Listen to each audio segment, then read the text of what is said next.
Chapter 1099. As the saying goes, plans can't keep up with changes.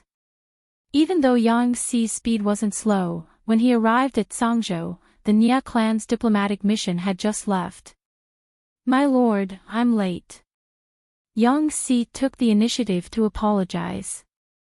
His voice was a little nasal. He hadn't had the time to take care of his appearance, so he looked particularly disheveled. Dian Yen also hurriedly apologized. "This lowly one was late, please forgive me, lord." Jiang Pingji helped them up. "Not too late, not too late. You came just in time." "Jing Rong, your voice doesn't sound right. Are you sick?" Yang Xi said, "I caught a cold. I'll be fine after taking a few doses of medicine." Dian Yen pulled the rug out from under his feet. "The military counselor has been busy for days. He almost doesn't have time to drink medicine to recuperate. This cold has been going on for almost a month." Jiang Pingji furrowed her brows. "Get the military doctor to treat Jing Rong carefully. Even if it's just a minor illness, we can't take it lightly." Yang Xi was unable to reject her good intentions. Instead, he felt warmth in his heart. Nie Liang was poisoned by someone, which was why he had an incurable cold for so long. Yang Xi was delayed for a month purely because he did not have a good rest. Wei Ci secretly took a look at the prescription given by the military doctor. It was indeed the right medicine.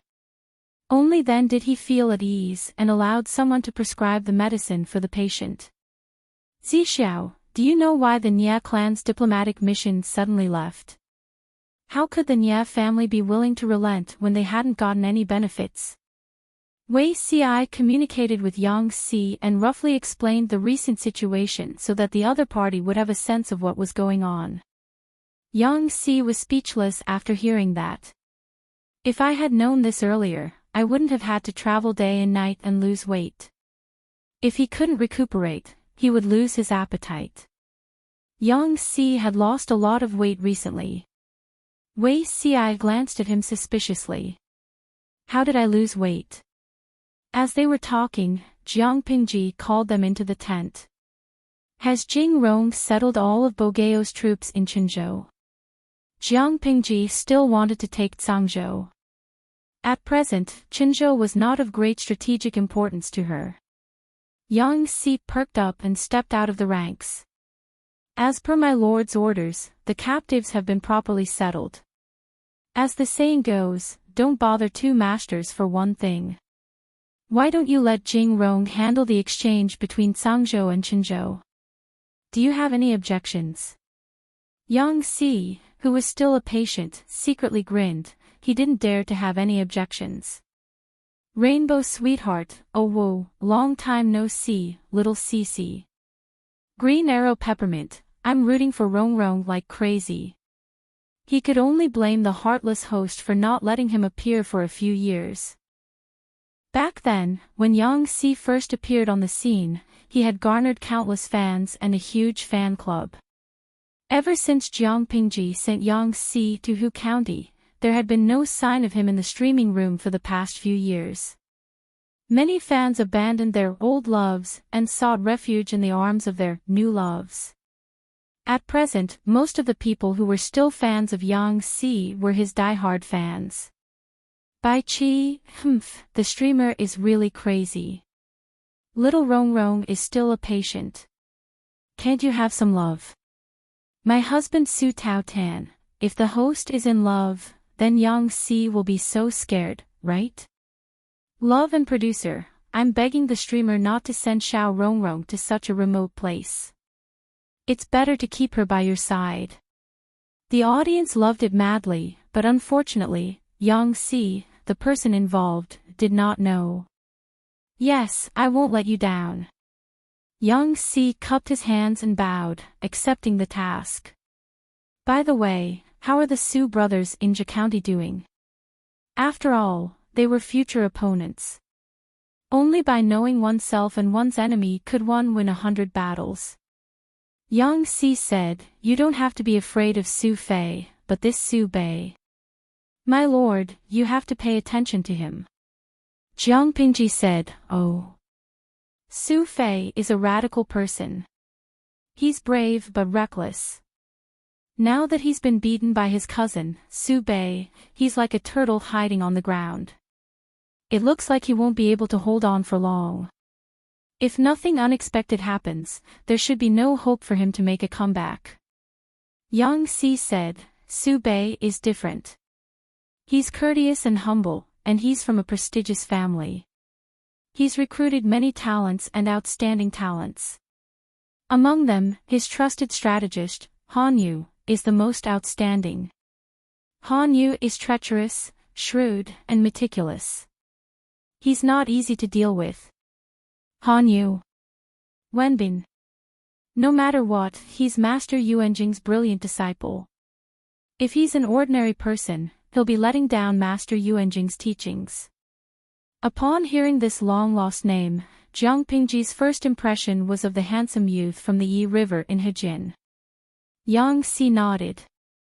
He could barely be considered Master Yuanjing's adopted son. According to their relationship, he and Han Yu could be considered fellow disciples. Yang Si briefly reported the happenings in Hu County over the past few years. Jiang Pingji listened attentively. Yang Si's abilities were outstanding. Over the past few years, he'd worked on two fronts simultaneously. Not only had he ruled Hu County into an iron fortress, but he'd also ensured that the people under his rule lived and worked in peace and contentment. He'd also put in a lot of effort to maintain his alliance with Su Bei, pitting his wits and courage against each other. Over the past few years, he hadn't made a single mistake. This wasn't something an ordinary person could achieve. Jing Rong, it's been hard on you all these years. I'm just doing my duty. I dare not claim credit, Yang Si said humbly. After Yang Si, it was Dian Yan's turn. Jiang Pingji didn't inquire about Dian Yan's military or political affairs. Instead, she gave him a test. The result was unexpected. Dian Yan, who didn't know much about literature, could answer her questions fluently. In the past few years, Deputy Commander Dian has put in a lot of effort to learn. Now that he's been reborn, it's really amazing. Most of the generals under Jiang Pingji's command had been promoted several times. Only Dian Yan hadn't moved since he was promoted to deputy commander. It wasn't that she was stingy or that Dian Yan hadn't performed enough meritorious deeds. It was just that Dian Yan's foundation was the weakest. She wanted to train him well before she put him in an important position. A general who was brave but not astute wouldn't last long. After the test, her impression of Dian Yan was refreshed. Dian Yan smiled foolishly and said cautiously, "It's all thanks to military advisor Yang, who doesn't think I'm slow-witted and always gives me pointers." It wasn't enough to rely on one's charisma to lead a force. One had to use both the carrot and the stick. One had to reward and punish those who deserved it. Jiang Pingji wasn't a stingy person.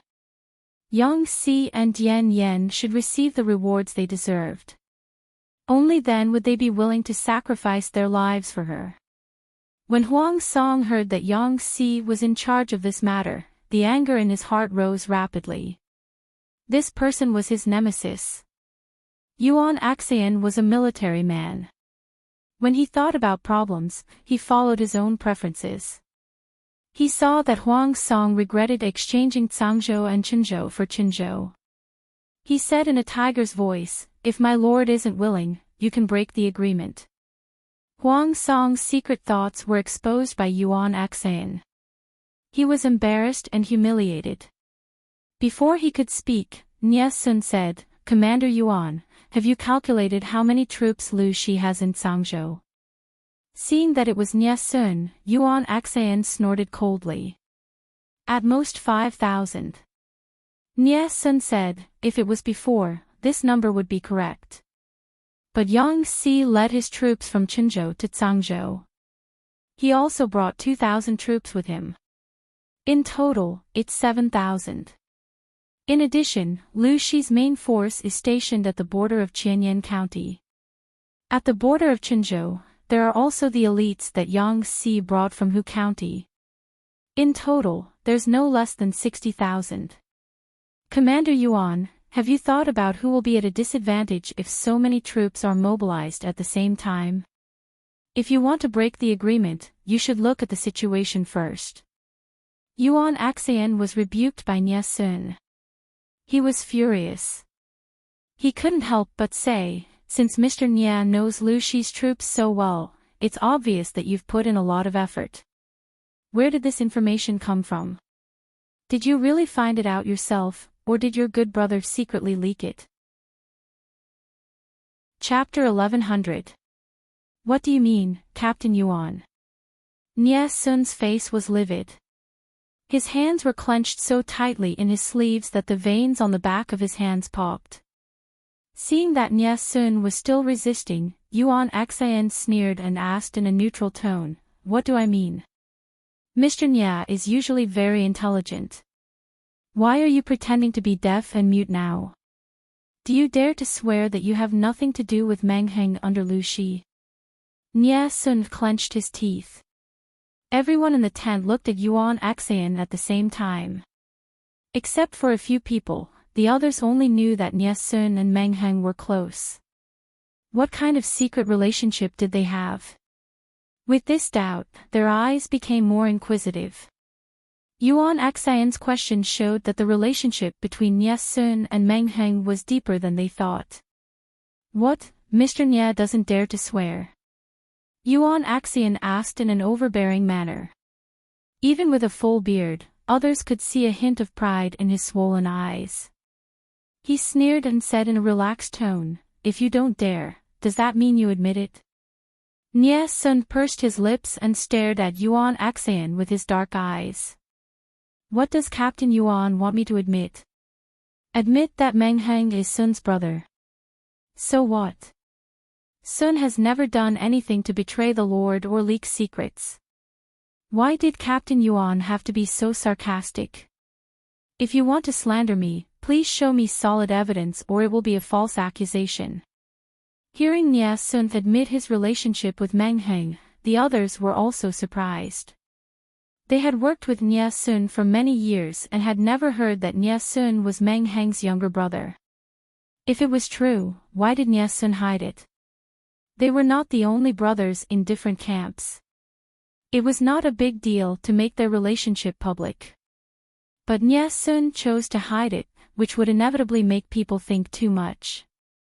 Yuan Axien was surprised that Nie Sun admitted it in public, but he would not let Nie Sun go because of this. Mr. Nie, whether there was a betrayal or not, this is not something Mr. Nie can deny easily. Yuan Axien sneered, "Mr. Nie, if you didn't secretly collude with Meng Heng and know something in advance, why did you suggest the Lord to exchange Zhangzhou and Qinzhou?" Nie Sun felt that this question was ridiculous. I am not a saint. How can I plan everything? Who knew what the Nie family's envoy was thinking? When they came in a menacing manner, but when they left, there were no signs. Yuan Axien sneered, "It's useless to quibble. If you want to prove that you are trustworthy, please." Nie Sun was so angry at Yuan Axien's unreasonable pestering that the three corpses god exploded. If it weren't for his 20 years of self-control, he would have left. Out of the corner of his eye, he caught a glimpse of Huang Song, who was sitting in the seat of honor. His already terrible mood immediately sank into an icy cold pond. Since Yuan Axien's revolt, Huang Song, as the Lord, had not stopped Yuan Axien. What did this mean? This meant that Huang Song was suspicious of him and wanted to use Yuan Axien's mouth to ask for an explanation and at the same time to knock him down a peg. He. Huang Nianya. Of Nya. He, and the same. He, Nya, he, and he, and said, he said arrogantly, "Forget it. If Commandant Yuan doesn't believe me, then so be it." Sun is loyal to the Lord. I only need the Lord to believe me. As soon as he finished speaking, Huang Song, who was seated at the head of the table, interrupted him. He reprimanded Yuan Axan and fined him a month's pay. Other than that, he didn't do anything else. When Nye Sun saw this, the coldness expanded and spread, forcefully invading his limbs and brain. The Lord was suspicious. Huang Song said, "A gentleman keeps his word. Since he promised to exchange with Lanting, he can't go back on his word. Yumo An. Qingyun will supervise this. We must do it safely. We can't let Lanting see us as a joke. Do you have any other opinions?" Nye Sun and Qingjing stepped forward. Yes.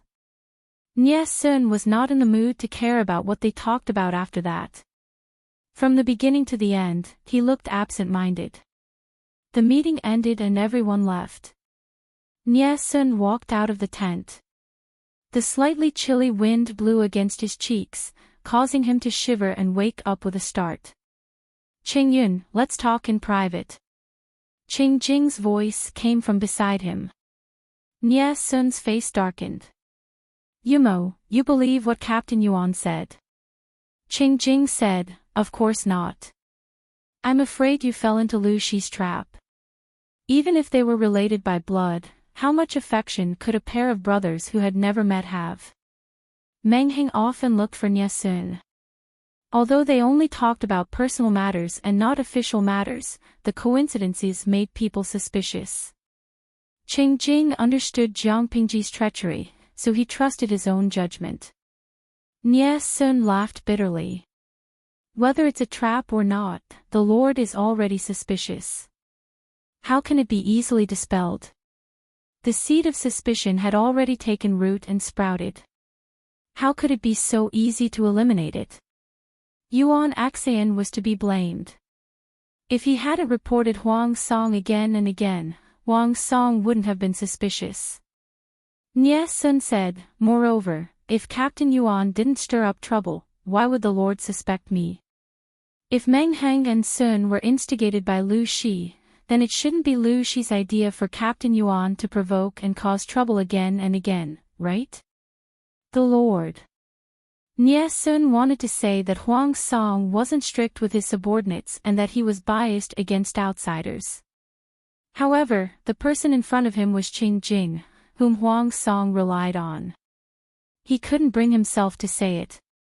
"Captain Yuan went overboard," Qingjing said in a low voice. Qingjing said in a low voice, "He has repeatedly slandered him, but the Lord has always been lenient towards him. This is truly biased." Qingjing believed that Huang Song stood firmly on Nye Sun's side from the beginning. If Huang Song had severely punished Yuan Axan at that time, scolded or demoted him, would Yuan Axan have had the guts to go around snitching? It was precisely because of Huang Song's indulgence that Yuan Axan's arrogance was boosted. Nye Sun sighed, and there was some worry between his brows. "I understand what you mean, Yumo. The Lord is the Lord, and Captain Yuan is Captain Yuan. I won't abandon my duties for my personal reasons." Qingjing said all this to absolve Huang Song and dispel Nye Sun's resentment towards Huang Song. Qingyun is very understanding. The corners of Nye Sun's mouth twitched, but he didn't comment. Huang Song was so indulgent towards Yuan Axan. Other than being relatives, there was another reason. The Yuan family was Huang Song's main family. Most of the generals under him were from the Yuan family. As long as Yuan Axan didn't commit an unforgivable crime, Huang Song would deal with him lightly and wouldn't punish him heavily. On the contrary, Nye Sun's situation wasn't so optimistic. He had no foundation on Huang Song's side, and he didn't have many friends. His network was close to zero. As a lone official, he was definitely the person the Lord trusted the most because he wouldn't form a clique for personal gain. But once the Lord became suspicious of him and lost his trust, he would be in the most dangerous situation. Suddenly, Nie Sun remembered what Meng Heng had said to him. Brother Sun, you grew up in the Nie family of Zhongzhou, and you have the blood of the Meng family of Zhangzhou. Huang Song, will he really trust you? Chapter 1101. Senior brother Qing, Yang Si knew that there would be a tough battle to fight next, so he ate a good meal to boost his morale and went to the battlefield valiantly. The corners of Qing Jing's mouth twitched slightly. He didn't know if he should accept Yang Si's attempt to get close to him. Nie Sun, who was at the side, looked at Qing Jing in surprise. His eyes were clearly filled with question marks. When did Qing Jing become Yang Si's senior brother? That's not right. Why are Lu Shi's men and Huang Song's men so inextricably linked? If they're not brothers, they're martial brothers or uncle and nephew. There must be poison. Qing Jing's eyes darkened, and he readily agreed. Compared to Yang Si's enthusiastic attitude, Qing Jing's reaction seemed a little cold. Yang Si was not angry. There was even a smile on his face. He was determined to use his hot face to stick to the cold buttocks of others. I've often heard Mr. mention senior brother. It's been many years since we last met. Senior brother is indeed a dragon among men. I like you very much. Yang Si was an orphan adopted by Master Yuanjing when he was young. Although he did not bring him back to Langya County to be raised, his identity was not a secret. Qing Jing was Master Yuanjing's first disciple, so it was reasonable for Yang Si to call him senior brother. Junior brother Yang is not bad either. He has not let down Master's many years of guidance. Qing Jing put on a fake smile. Nie Sun had been tricked, so Qing Jing did not dare to get too close to Jiang Pingji's tent. However, Yang Si was thick-skinned enough to play the role of two people. Qing Jing, there was so much drama. Although they were from the same sect, neither of them showed any mercy when it came to the conflict of interests. Qing Jing did his best to fight for the benefits that Huang Song deserved. Not only did he want the entire territory of Qinzhou, but he also wanted a large number of landowning households, the families of court officials, the captured generals and soldiers, the granaries and arsenals at the various passes. He had considered almost every loophole that could be exploited. Yang Si's side was almost the same. Not only did he have to extract benefits from Huang Song's side, but he also had to ensure the benefits that he had already eaten. The royal family of Dongqing moved the capital to Qinzhou and took away a large number of aristocrats and nobles of Dongqing. Although Prince Changshu had snatched away a portion of them, the gentry talents left behind were still considerable, almost enough to support half of the imperial court. These were all priceless treasures, far more valuable than land. If it wasn't for the fact that Jiang Pingji was taking a different route, she wouldn't have given up this part of the profits. Landowning households, officials, their families, captured soldiers. These could all be cut off at the discretion of the situation, but the stored food and weapons were a little more sensitive. Yang Si wanted to falsify the numbers and secretly swallow a part of it. However, Qinzhou was occupied by Huang Song first, and he had detailed records of the accounts. As long as he checked the accounts, Qing Jing would know how much Yang Si had falsely reported at a glance. Even if Yang Si wanted to go back on his word, Qing Jing would still be able to protect most of the profits. On the contrary, Jiang Pingji had never interfered with Zhang and Zhou counties, so she did not understand the situation within the two counties. Even though Meng Heng was now under her banner, Meng Heng didn't know the situation in Zhangzhou, so he couldn't be of much help. Therefore, it was very difficult for Yang Si to determine how much Qing Jing had concealed or misreported. Under such circumstances, Yang Si could only rely on his own ability and intuition to determine the bottom line. After a round of negotiations, Yang Si seemed to be in high spirits, but in fact, he was so hungry that his chest was sticking to his back and his mind was muddled. Huang Baigao is really cunning.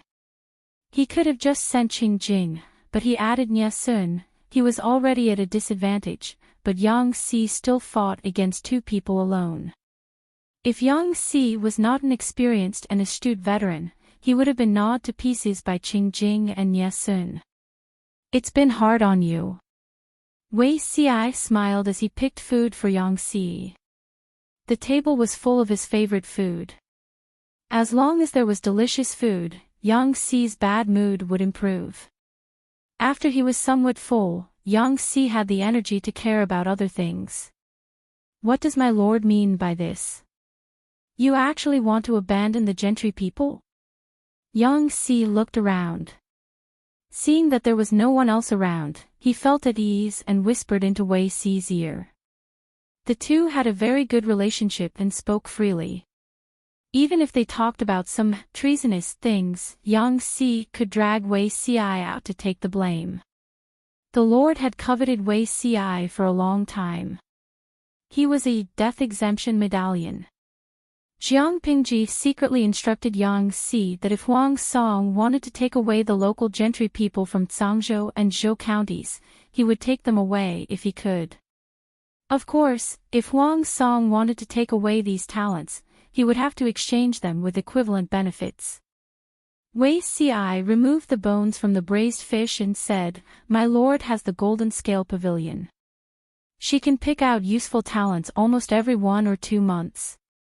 Although it's not the best, it's practical and trustworthy. Moreover, the students of the Golden Scale Academy are not bad. There's no need to cling to the gentry people and not let go." Before Wei Xi could eat, Yang Si had already shamelessly snatched the plate away, looking like he was protecting his food. In that case, my lord's ambitions are not small. Yang Si smiled. He was also born into a poor family. His background was very low. Naturally, he did not want a group of gentry people who were high and mighty but did not do anything to criticize him. His lord's actions were deeply in line with his intentions. It's better to say this in private. Don't say it out loud, Wei Xi reminded him. It was a fact that his lord rarely used the gentry people. However, he could not let the outside world know clearly that she rejected the gentry people in order to avoid provoking resistance. Yang Si smiled and said, "I'm not a 3-year-old child. How can I not know the severity of the matter?" Wei Xi sighed softly to himself. Giving up on roping in the gentry people and cutting off the support of this part of the forces would definitely be difficult on the road to attaining the throne. Who asked the gentry people to occupy nearly 60% of the world's wealth? The remaining 30% belonged to the royal family. Only 10% belonged to the people. Because Qingjing and Sun retained half of the interests, Huang Song's complexion was much better. Next, as long as the two forces smoothly handed over their power, the Battle of Zhangzhou would come to a successful end. Yang Si brought the account book to see Jiang Pingji. She was making a sand table. Not only were there undulating mountains, hills, and cities on the sand table, but there were also obvious rivers and borderlines. Yang Si saw a mini flag that represented the northern borderline, Chongzhou, Wanzhou, Zhangzhou, Hu County, and other places.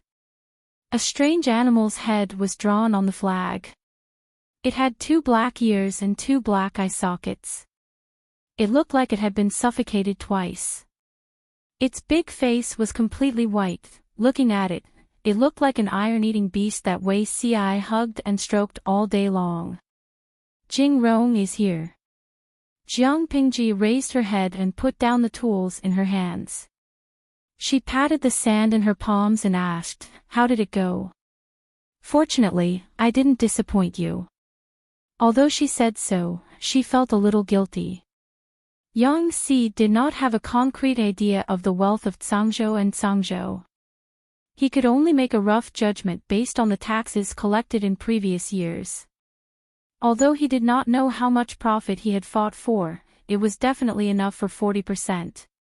Jiang Pingji flipped through the account book. The figures in it were all above her bottom line. You've worked hard. Jiang Pingji revealed a satisfied smile.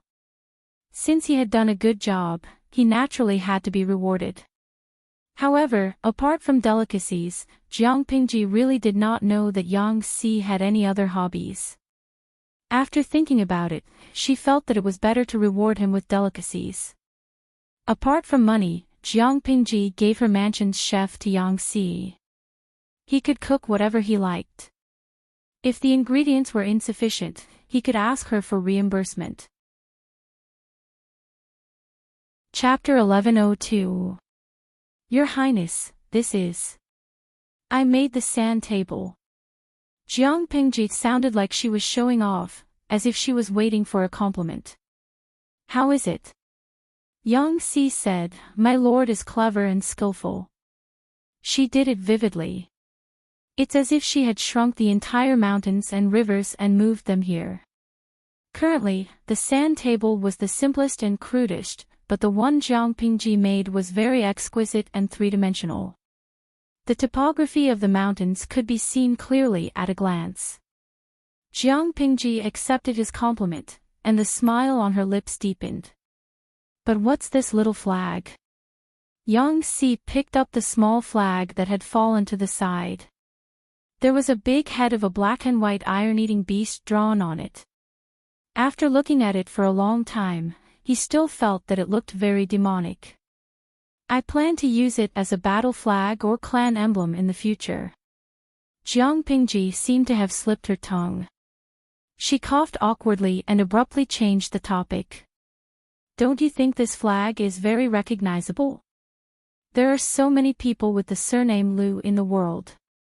If one day a feudal lord with the same surname pops out and the two families face each other in battle, with the word Liu written on their banners, whoever has the ugliest handwriting will be embarrassed. Yang Si narrowed his eyes slightly. He did not care about what Jiang Pingji said in the second half of her sentence. He only cared about the first half. There was nothing wrong with using it as a war flag. My lord could use whatever pattern she liked, but this clan emblem, changing the clan emblem was a huge matter for the clan. Even the clan leader did not have full authority to make the decision. Although the lord was born in the Liu family, she had almost no connection with the Liu family. Over the years, she had not been on good terms with the Liu family in Hejin. Therefore, if she wanted to change the emblem, there was only one possibility. Set up their own clan. For example, the Wei family of Langya was a branch of the Wei family of Zhongzhao's Bianzhou. Although the two had the same ancestor, they were two different families. If the lord also intends to become independent from the Liu family and cut off all ties with the Liu family in Hejin County, Yang Si felt a chill in his heart. Recalling the conversation he had with Wei Ci not long ago, he sighed slightly. Is my lord planning to completely cut ties with the landowning households and cut off the possibility of her relatives interfering? Jiang Pingji had just drawn two small flags, but Yang Si had already filled in a bunch of truths. No, Yang Si came to his senses, and the corners of his eyes twitched uncontrollably. Master, do you really intend to use this thing as? Yang Si swallowed the rest of his words. Isn't it good? Jiang Pingji smiled and said, I drew it according to the iron-eating beast beside Zixiao. Do you think it's similar? Qiyu used the iron-eating beast army to fight against the emperor, and the ancient trump card army used it as a war banner. Isn't it too much for me to imitate the wise men of the past? Jiang Pingji drew a cartoonish version of an iron-eating beast. It had a big face and baby fat on its cheeks. If it weren't for the obvious black and white color scheme, no one would be able to recognize the creature on the flag that had been punched twice. In ancient times, people paid particular attention to freehand brushwork and cartoonish style. I can't accept this Amway. Yang Si resisted the urge to complain and said, Zixiao is good at calligraphy and painting. Why don't you let him help to polish the design of the flag? She believed that with Wei Ci's skillful hands, he would definitely be able to salvage the situation. Jiang Pingji replied without raising her head, "What you said makes sense. Zixiao's painting skills are indeed not bad." She took out a blank flag, wrote the word Huang on it, and stuck it in Qinzhou on the sand table. Occasionally, Young Si would help out by grinding the ink and passing a small pair of scissors. Not long after, the other territories on the sand table were marked with small flags. "One day, I will make the entire sand table have only my flag left." Jiang Pingji bent her finger and flicked the small flag that was stuck in Zhe County. The word Su was written on it. She didn't use much strength, but the small flag was too light. It fell with a light flick. Jiang Pingji took out her iron-eating beast flag. Just like this, she flicked away the small flag with the word Su and stuck her iron-eating beast flag on it. Yang Si looked at her hand in amazement. Her slender fingers released the iron-eating beast flag. In a trance, he seemed to see scenes of a powerful army flashing before his eyes. His ears were filled with the sounds of killing and shouting. Was this the Lord's next move? Attacking the Su family? It was indeed a plastic sibling relationship. Su Pei would occasionally ask about the Lord's recent situation, but he didn't expect his Lord to turn around and stab him. This stab was aimed at the other party's heart. "The Su family can't be underestimated," Yang Si said. "Su Pei occupies Shi County, Hu County, and half of Zhangzhou. His family is rich." With Shi County as his base, Su Pei had already swallowed up Hu County. He even stabbed his neighbor, Yang Tao, in the dark and snatched half of Zhangzhou.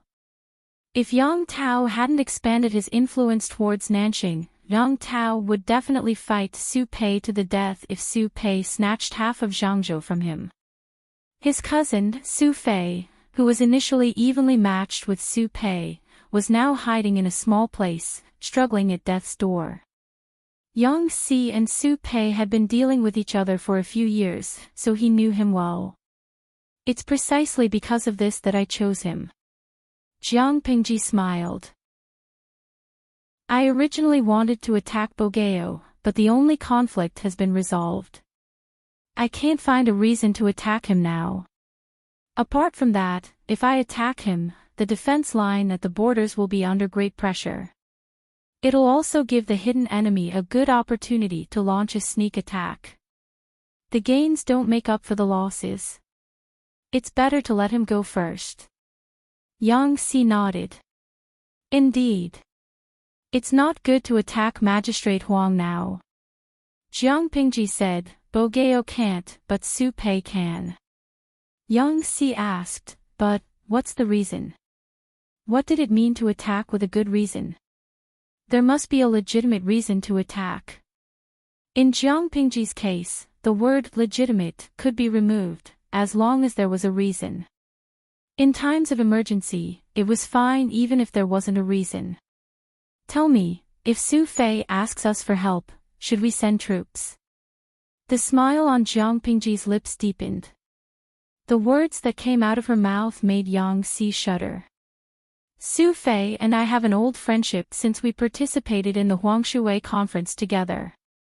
I can't just leave him in the lurch." Yang Si was speechless. "Su Pei and my lord also have an old friendship since they participated in the alliance. You've even been allies for quite a while." Using such a reason to fall out with Su Pei, Yang Si could already imagine the scene of Su Pei vomiting blood, tossing her aside after using her. His lord had the potential to be a scumbag. Because of her outstanding ability to handle matters, Yang Si, Qing Jing, and Nie Sun quickly completed the paperwork. Next, they only had to exchange territories to govern. Huang Song moved all his people and belongings away. Jiang Pingji also set up an ambush and ordered the garrison troops to withdraw from Qinzhou. This was already a win-win situation. Everyone had something to gain.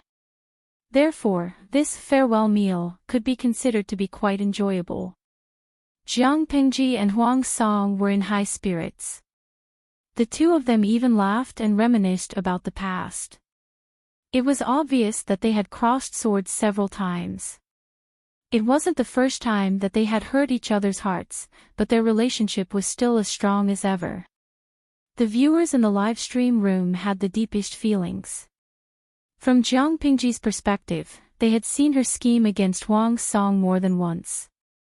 Of course, Huang Song had also schemed against Jiang Pingji many times. The two of them had already shed all pretense of cordiality.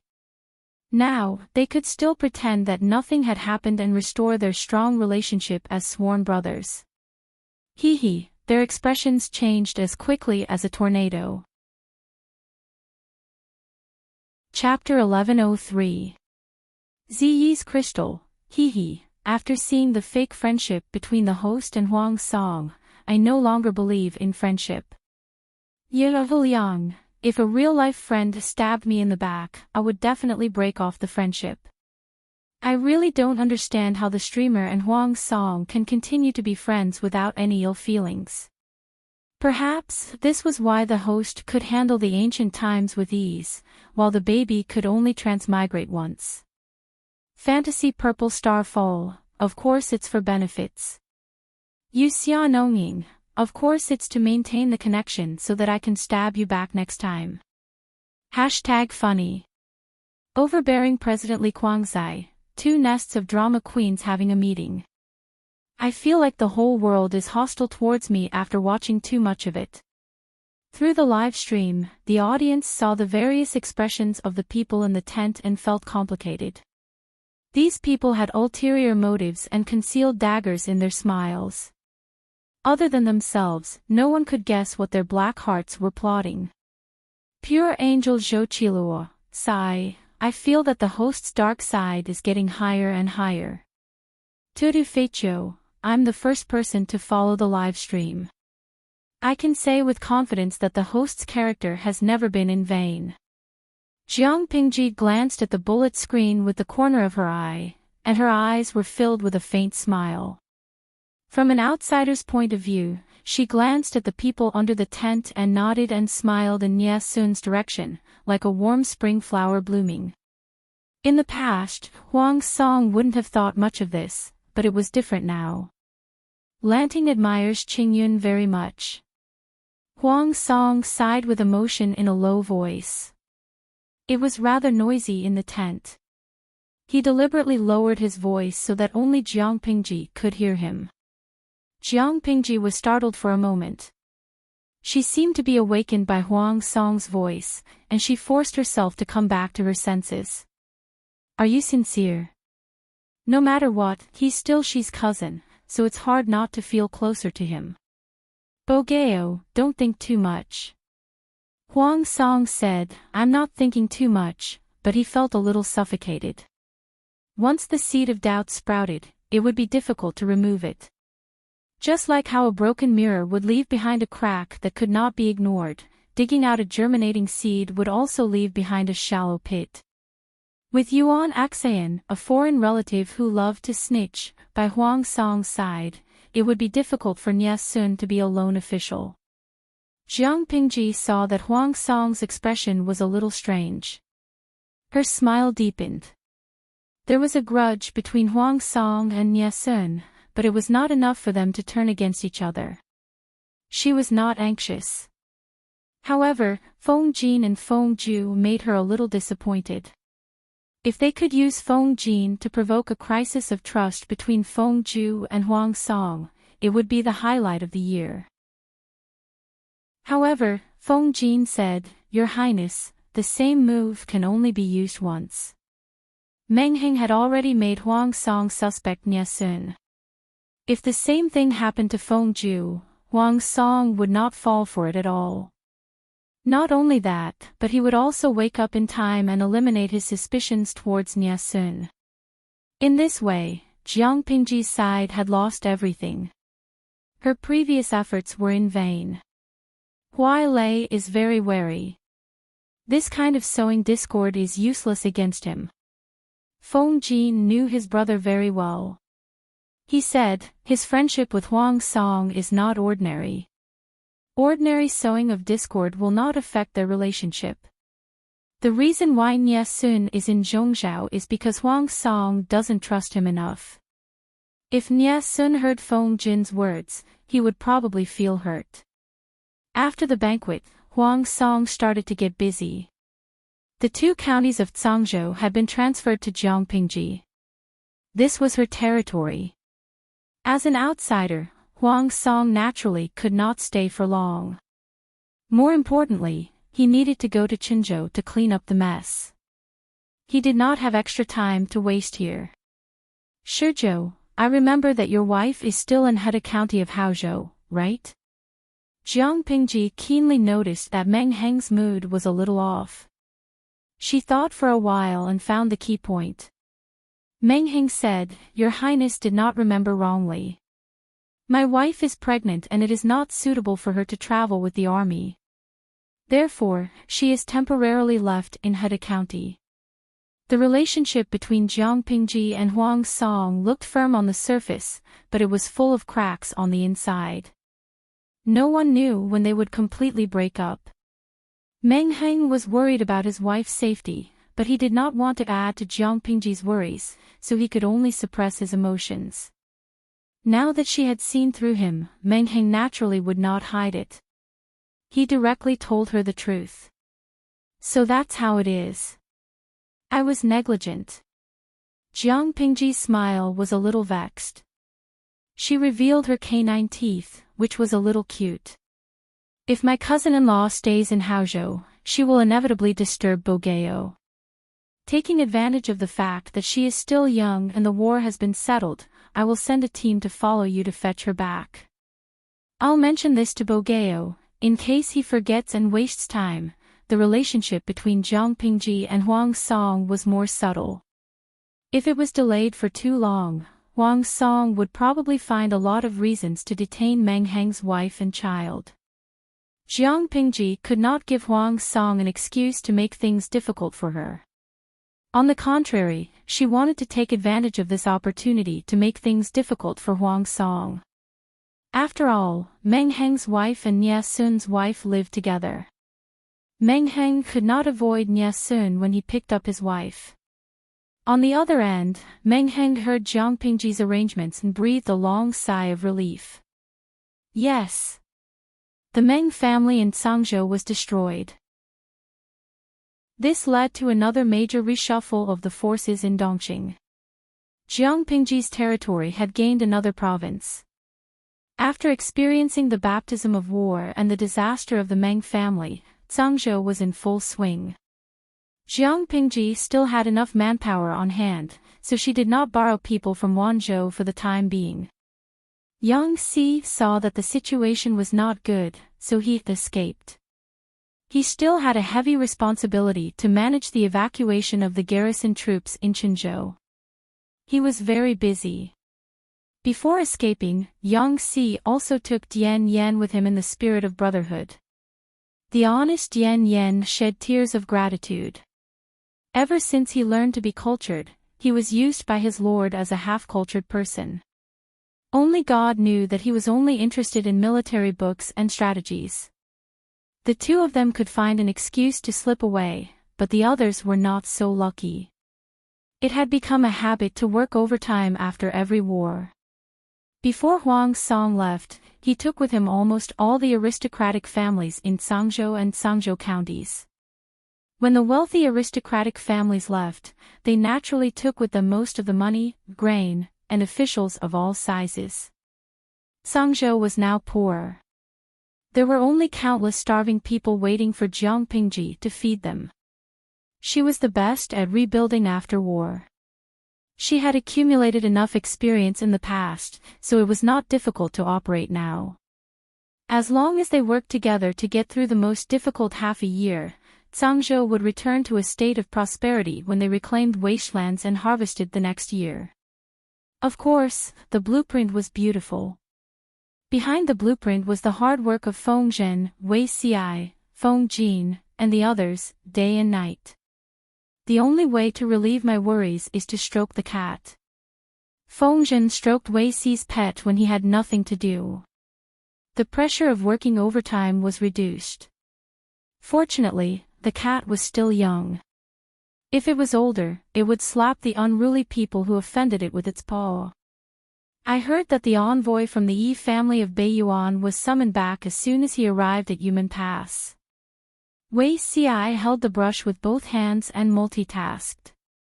He had to deal with 2 bamboo slips and endure Feng Zhen's noise at the same time. Chapter 1104. I really realized that Zixiao never seemed to worry about Beiyuan. Feng Zhen narrowed his eyes and rubbed the iron-eating beast's ear with his large palm. He seemed to have asked casually. Or perhaps, Zixiao is certain that the Beiyuan clan will not be able to free themselves, and this is also the result of your stargazing day and night. Only then did Wei Xiai raise his head from the pile of bamboo slips, but he did not put down the brush in his hand. Feng Zhen stared closely at his face, as if unwilling to let go of even the slightest hint of abnormality. Wei Xiai said with a calm expression, Confucius said that the mysteries of heaven must not be revealed. Feng Zhen, if Confucius was alive, wouldn't he be angered to death by Wei Xiai? When did I ever say such a thing? Only Taoists talk about the secrets of the heavens. Feng Zhen wished he could throw the iron-eating beast in his arms at Wei Xi's face. This person was getting more and more infuriating. Little did they know that Wei Xiai could not reveal anything at all. He could only be vague about it. Beiyuan is a very interesting country. Feng Zhen's face was blank. Interesting. How was it interesting? Little did they know that Wei Xi's evaluation of Beiyuan was straight to the point. This country was really too weird. The destruction of Beiyuan was not caused by the lord or the other feudal vassals, but by them. In his previous life, Wei Xiai lived in seclusion in Zhongzhao's Binzhou. His body was in the land of peach blossom, but his heart was in the secular world. He could not let go of the general situation of the world. Among the 5 countries in the world, Dongqing, Nanxing, and Zhongzhou, these 3 countries were fighting in full swing. All the feudal princes took turns to sing. After His Majesty united the 3 magnates, she dealt with Beiyuan and Xichang. It took more than 10 years to unify the 3 kingdoms, but it took less than a year to deal with Beiyuan and Xichang. It was not because His Majesty was too strong, but because the internal situation of the 2 countries was too strange. Let's start with Xichang. Xichang had the weakest military strength and the smallest territory among the 5 countries. Chaos descended, and the 5 countries collapsed. Xichang, the weakest of the 5 countries, had leaped to become the country with the most feudal vassals in its territory and the most tragic sacrifices in war. According to incomplete statistics, there were no less than 300 uprisings in Xichang, and there were no less than 100 feudal vassals with their own names. As for the Xichang royal family, they were so poor that even the emperor had to farm in the fields, the empress plowed and knitted to earn her allowance, and the former concubines were sold into the brothel to earn money. The most powerful vassal within the territory only governed half a province, while the smallest vassal only had a village. That's right. A village. He dared to call himself a feudal lord when he had hundreds of commoners under his command. Xichang died because its forces were scattered and its people were not united. His Majesty's armored cavalry rampaged and took over Xichang in 4 months. It was as brittle as paper. These words came from the mouth of Fu Wang, the commander-in-chief of the expedition against Xichang. What was the most amusing thing? After Xichang was destroyed, Fu Wang captured the members of Xichang's royal family. The emperor actually offered his 3 sons to His Majesty as his male pets. Although these 3 sons of mine are young, they are all well-educated and well-mannered. I don't dare to compare my looks and temperament to the nobles of the aristocratic families, but my ancestor was once part of the royal family of the great Xia dynasty. Their bloodline is noble. Before the 3 of them fell from grace, they were famous in the capital. Humph. In front of all the officials in the imperial court, this ruler of a fallen country was servile and obsequious. He even used vulgar language. Wei Ci was so angry that he could not eat for a few days. His Majesty's dragon body is precious, how dare such a lowly person covet it? The hot-tempered General Dian Yen couldn't take it anymore, and with a kick, he dislocated the man's shoulder. If it wasn't for Fu Wang, Li Yun and the rest stopping him to prevent Dian Yen from killing people in court, this fellow would have long gone to hell. In the end, His Majesty only smiled and fined Dian Yen half a month's salary, then rewarded him with a box of gold, silver and jewels. His Majesty originally wanted the descendants of the Xichang royal family to be wealthy commoners, but after this incident, they were all wiped out. Baiyuan's national power was stronger than Xichang's, but His Majesty took less time to recover Baiyuan than Xichang. Baiyuan was famous for courting disaster, and it could be said to be a weirdo among the 5 countries. Before the collapse of the 5 countries, the Baiyuan royal family was already in decline. Basically, a few aristocratic families took turns to rule, constantly fighting for power. After the collapse, power struggles became more frequent. Within a year, there were no less than 20 coups, the shortest lasting only half a day. The Yi family had the last laugh. They destroyed the royal family, wore the dragon robes, and ascended the throne. Almost every direct descendant of the Yi family was conferred the title of prince, and their salary was the highest.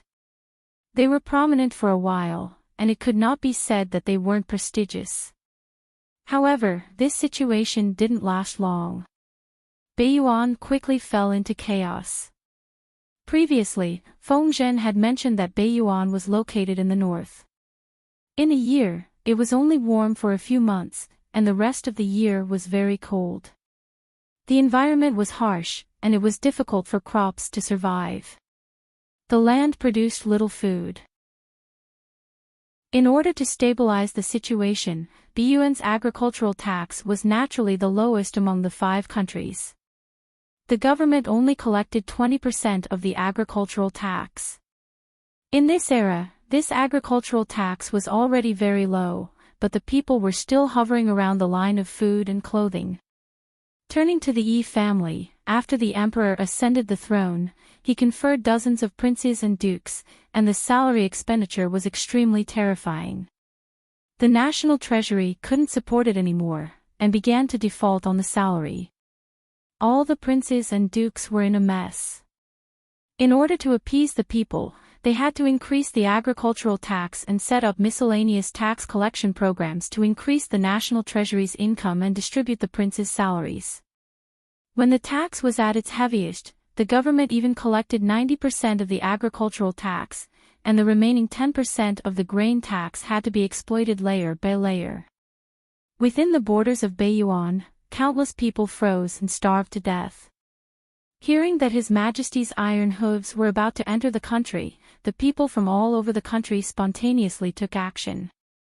Some opened the passes, some opened the city gates, and some opened the city gates. The soldiers guarding the border fortresses ran away without a trace. If Xichang was as fragile as paper, then Baiyuan was probably as fragile as air. Calculating the time, the Yi family was now fighting with a few other aristocratic families for power. The regime changed like the sun and moon, and the coups were so frequent that they seemed like a joke. The Yi family coveted the Zhangzhou stud farm, but if they kicked an iron plate, they couldn't really send a large number of troops to suppress the border. Wei Ci knew this, but he didn't dare to take the risk. After all, Baiyuan was still considered strong, and hadn't been as fragile as air by the Yi family. Wei Ci wasn't the least bit surprised to hear that the envoy from Baiyuan's Yi family was summoned back as soon as he arrived at Yumen Pass. Wei Ci's calmness attracted Fengzhen's attention, which was why he tested him just now. Little did he know that Wei Ci was an old cucumber that had been dipped in green paint. He was a licensed driver with decades of experience, so why would he be tricked by him? I heard from the Lord that her next step is to make a move on Su Bei. Zixiao, don't you think this is too rash? How is it rash? Feng Zhen said as he stroked the cat. Su Bei is indebted to the Lord. If she doesn't handle this well, I'm afraid she'll be criticized by others. If Jiang Pingji really accepted Su Fei's request for help and used this reason to confront the Su and Pei armies, wouldn't she be criticized? During the alliance meeting at Huangshuwei, Su Bei had supported Jiang Pingji. This bond was much deeper than Su Fei's. Wei Xi's eyes contained a smile. If Su Bei can't restrain himself first, then he can't blame the Lord for not remembering our past relationship. Feng Zhen's expression froze. How could he have forgotten? What was his Lord best at? Creating trouble. Chapter 1105.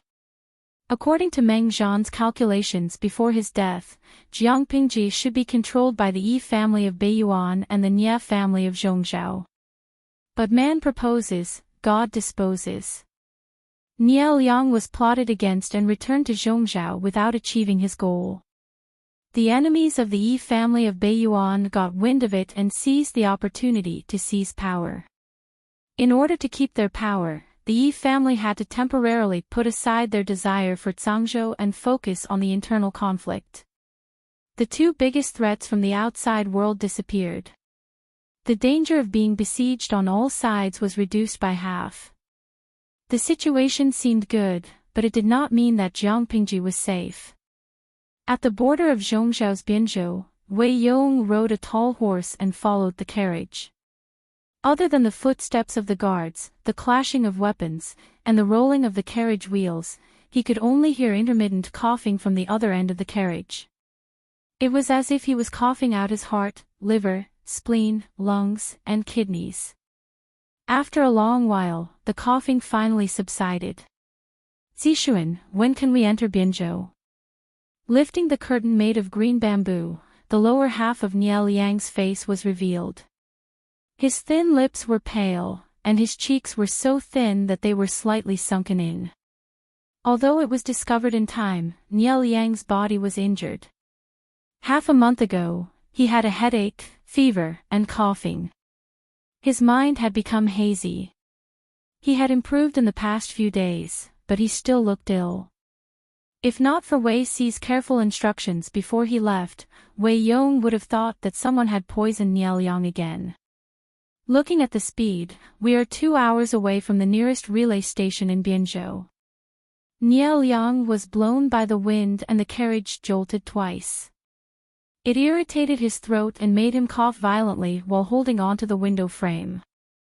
Wei Yong said, Guangshan, don't talk. Calm your mind and rest. When we reach Bianzhou, there will be another tough battle. The mission given to Nia Liang by the Nia family was to fight for Zhangzhou, even if it was only Meng County. If Nia Liang returned empty-handed, he would definitely be reprimanded by the clan elders. The power within the Nia family was complicated, and each branch fought with each other. As the most promising heir of the fifth branch of the Nia family, Nia Liang's existence was the most important bargaining chip of the fifth branch. Now that Nia Liang had returned in failure, the Nia clan elders would also doubt his ability. Wei Yong could not help but feel sorry for him. We should stay in Zhangzhou for a little longer, regardless of the size of the territory, as long as they could fight for a piece of land, it would be easier to explain to the Nia clan. However, Nia Liang insisted on returning empty-handed. Wasn't that putting himself in a dead end? Wei Yong thought of Nia Liang's current situation and felt powerless. It's useless to stay here any longer. Nia Liang said in a weak voice. Huang Song and Lu Shi would rather maintain a fake alliance than fall out with each other. It's obvious that they know very well that the Nia family will benefit from their internal strife. Both of them were smart people. Even if they couldn't help it, the people around them would tell them all kinds of benefits. The Meng family only sent envoys but did not station any troops in Zhanjiang Pass. Their deterrent power was far from enough. They can afford to delay, but Liang's body can't. The Nia family of Zhongzhou had a strong military force, but there was a difference between sending envoys to threaten them verbally and sending troops to the border to threaten them.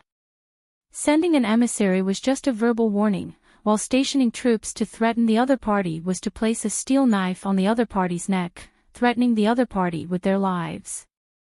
Huang Song and Jiang Pingji were like dead pigs that were not afraid of boiling water. The former tried to smooth things over and feigned ignorance, while the latter was shrewd, cunning, and full of evil tricks. Moreover, Lu Shi would rather start a war than give up his territory. This diplomatic mission is destined to be fruitless. Compared to this, Nia Liang was more worried about the Nia family. The internal strife within the family was destined to not prosper for long. This time they poisoned him. Would they send killers to assassinate other competitors next time? In troubled times, only by being of one mind and united as a rope could they have a foothold. If the vermin of the Nia family were not dealt with, the Nia family would not perish at the hands of the enemy, but they would die by themselves. To resist external aggression, we must first pacify the internal. Nia Liang said, "If those vermin are stubborn," his tone became cold.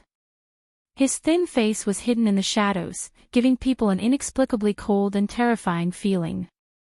Wei Yong sighed. "Even so, I'm afraid I'll regret it in the future if I miss this opportunity."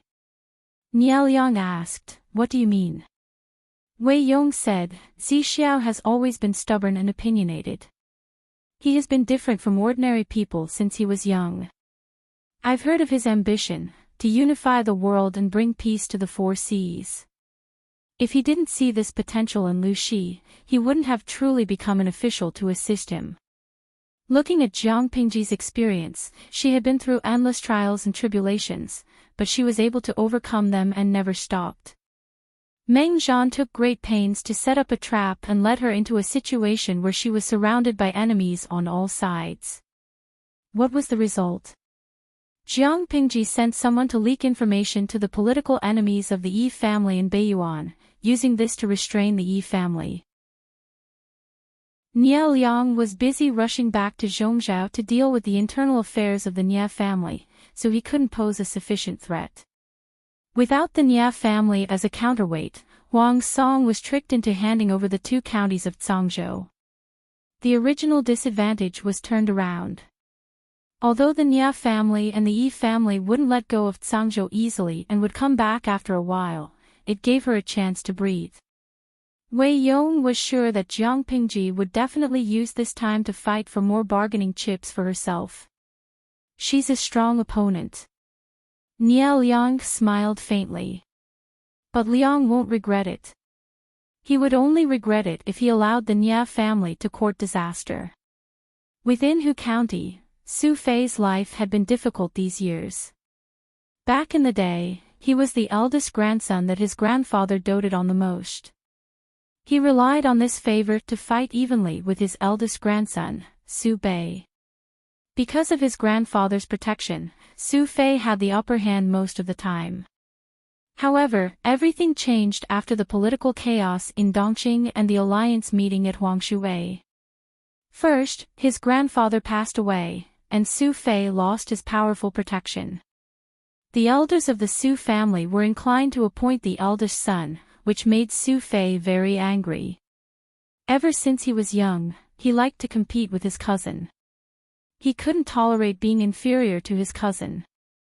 Because of the fight for the head of the family, the 2 brothers completely broke off. The internal power of the Su family was also divided into 2 groups. In the beginning, the 2 brothers were evenly matched. Su Fei and Su Bei even joined forces to swallow up the territory of the county chief of Hu County, Wuma Shang. However, this balance was broken after Jiang Pingji went on a northern expedition to the northern borderline and Yang Si represented her in forming an alliance with Su Bei. The balance gradually tilted. While other people's lives became more and more prosperous, Su Fei's days became more and more sullen. As Su Bei pressed on, Su Fei also lost most of his territory and gradually holed up in a small area. Seeing that he couldn't hold on any longer, Su Fei's emotions became more and more violent. He often vented his anger on the servants and maidservants around him. The aristocratic families that were originally attached to him gradually changed sides and left. His subordinates even persuaded him to submit to Su Bei and submit to him. How could this be possible? Apart from age, how is he stronger than me? Grandfather has always favored me to be the head of the family. What does Su Bei count for? Not only did he not act according to grandfather's will, but he also wants to put me to death, to make me submit to him. Humph. Dream on. If he wasn't willing to submit or die, then he could only seek help from a third party. Just as Su Fei was frowning in distress, a servant beside him gave him an idea that made him suddenly see the light. My lord, if we are looking for military support, it won't do if they are too weak. If they are too strong, distant waters won't be able to put out a nearby fire. After thinking about it, only the Wanzhou magistrate, Lu Shi, is the most suitable. Chapter 1106. The servant saw that Su Fei's expression was not good and felt uneasy. Laleoi. He also cherished his life. Su Fei's servants had died one after another. Seeing that it was his turn soon, he had no choice but to find a way out. If he did not do this, he would not be able to escape death. Just as he was at his wit's end, he had heard of this brilliant idea from someone nearby and hurriedly presented it to Su Fei. Su Fei said gloomily, Lu Shi is indeed suitable, but I have no friendship with him. The servant was delighted when he heard this. He had his own selfish motives, and his little plan was brilliant. It would be best if Su Fei could successfully escape danger. That way, he would be a meritorious contributor. If he could not escape danger, at least he could delay for a while. He could secretly find someone to open up a channel and transfer him away from Su Fei's side. How could Laoi not be friends with Lu Prefecture's magistrate? The servant carefully served. Thinking back to the Huang River Conference, Laoi and Lu Prefecture's magistrate fought side by side. We could be considered comrades. Not to mention anything else, just because of this old friendship, she can't just watch him die, right?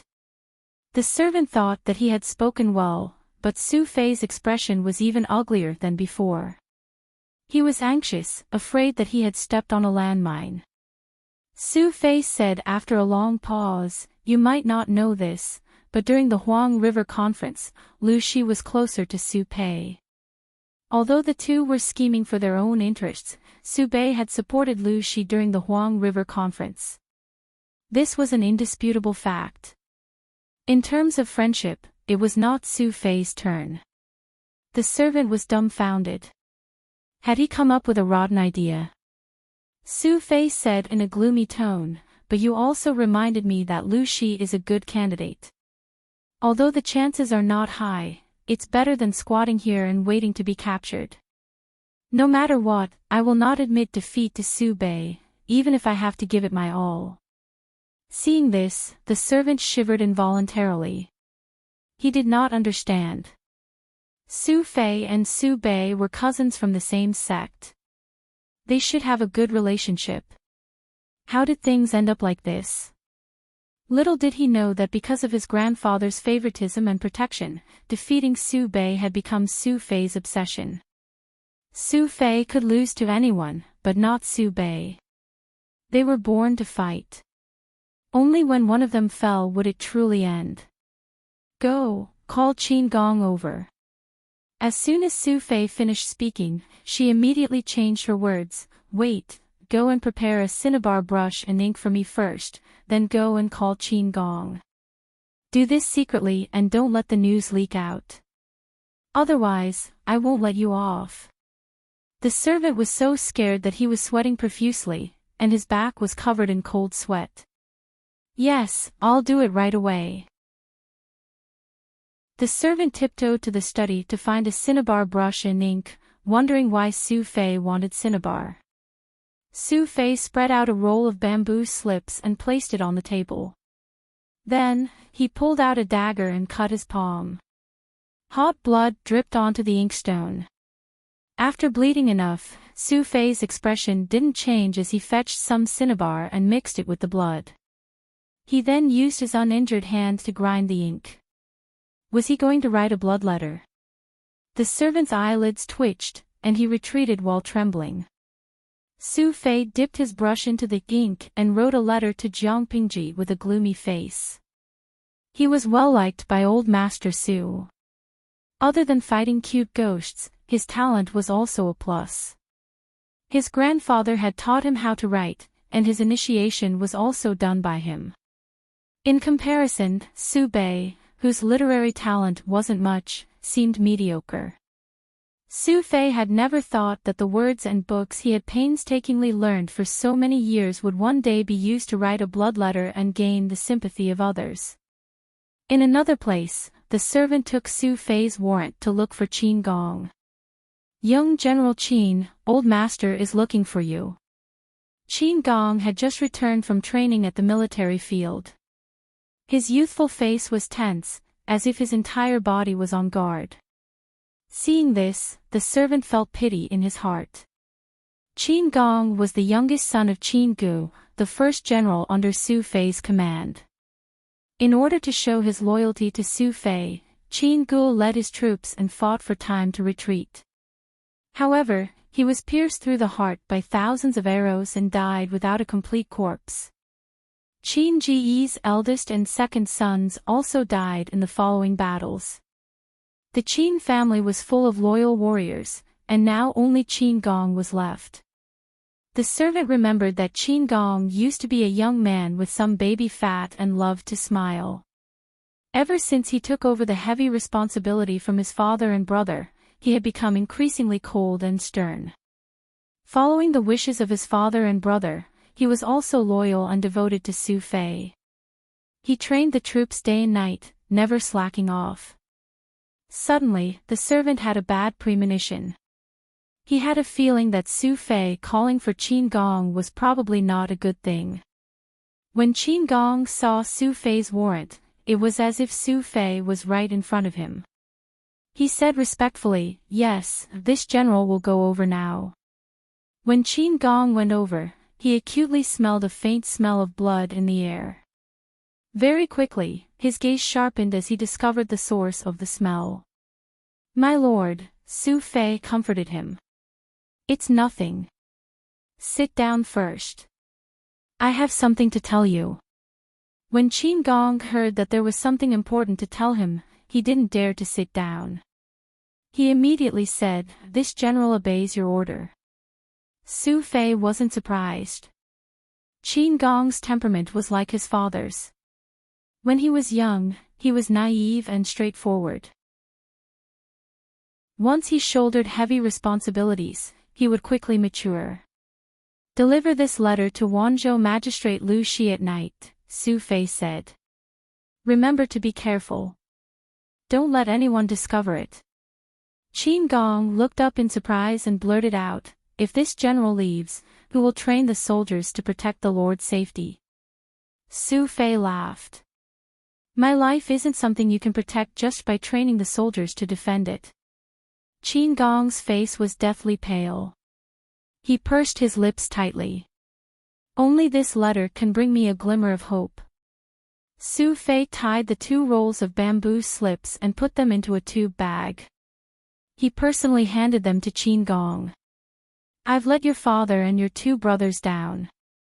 Now, Sai, you must personally deliver this letter to Lu Shi.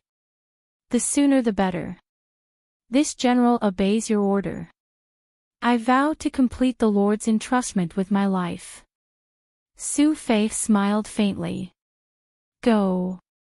I'll wait for your good news." Qin Gong lowered his gaze and saw a white cloth wrapped around Su Fei's left palm. There were faint traces of blood on it. His heart sank. "Yes." Qin Gong put the tube bag containing the 2 secret letters into his lapel. Under the cover of his armor, he left Su Fei's mansion with a normal expression. When he returned to the mansion, he secretly ordered people to prepare a few days' worth of dry rations and a bag of silver fragments. He also found a few sets of ordinary, clean clothes and packed them into a bag. In the middle of the night, a vigorous figure sneaked out of the city. In order not to attract the attention of the enemy soldiers, Qin Gong traversed mountains and ridges, choosing remote and uninhabited roads.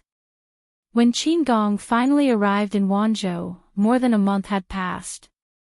It was midsummer. Qin Gong squatted outside a tea house. He held a cracked pottery bowl and greedily drank the entire bowl of coarse tea. After drinking enough, he even fed some to the horses that were on their way.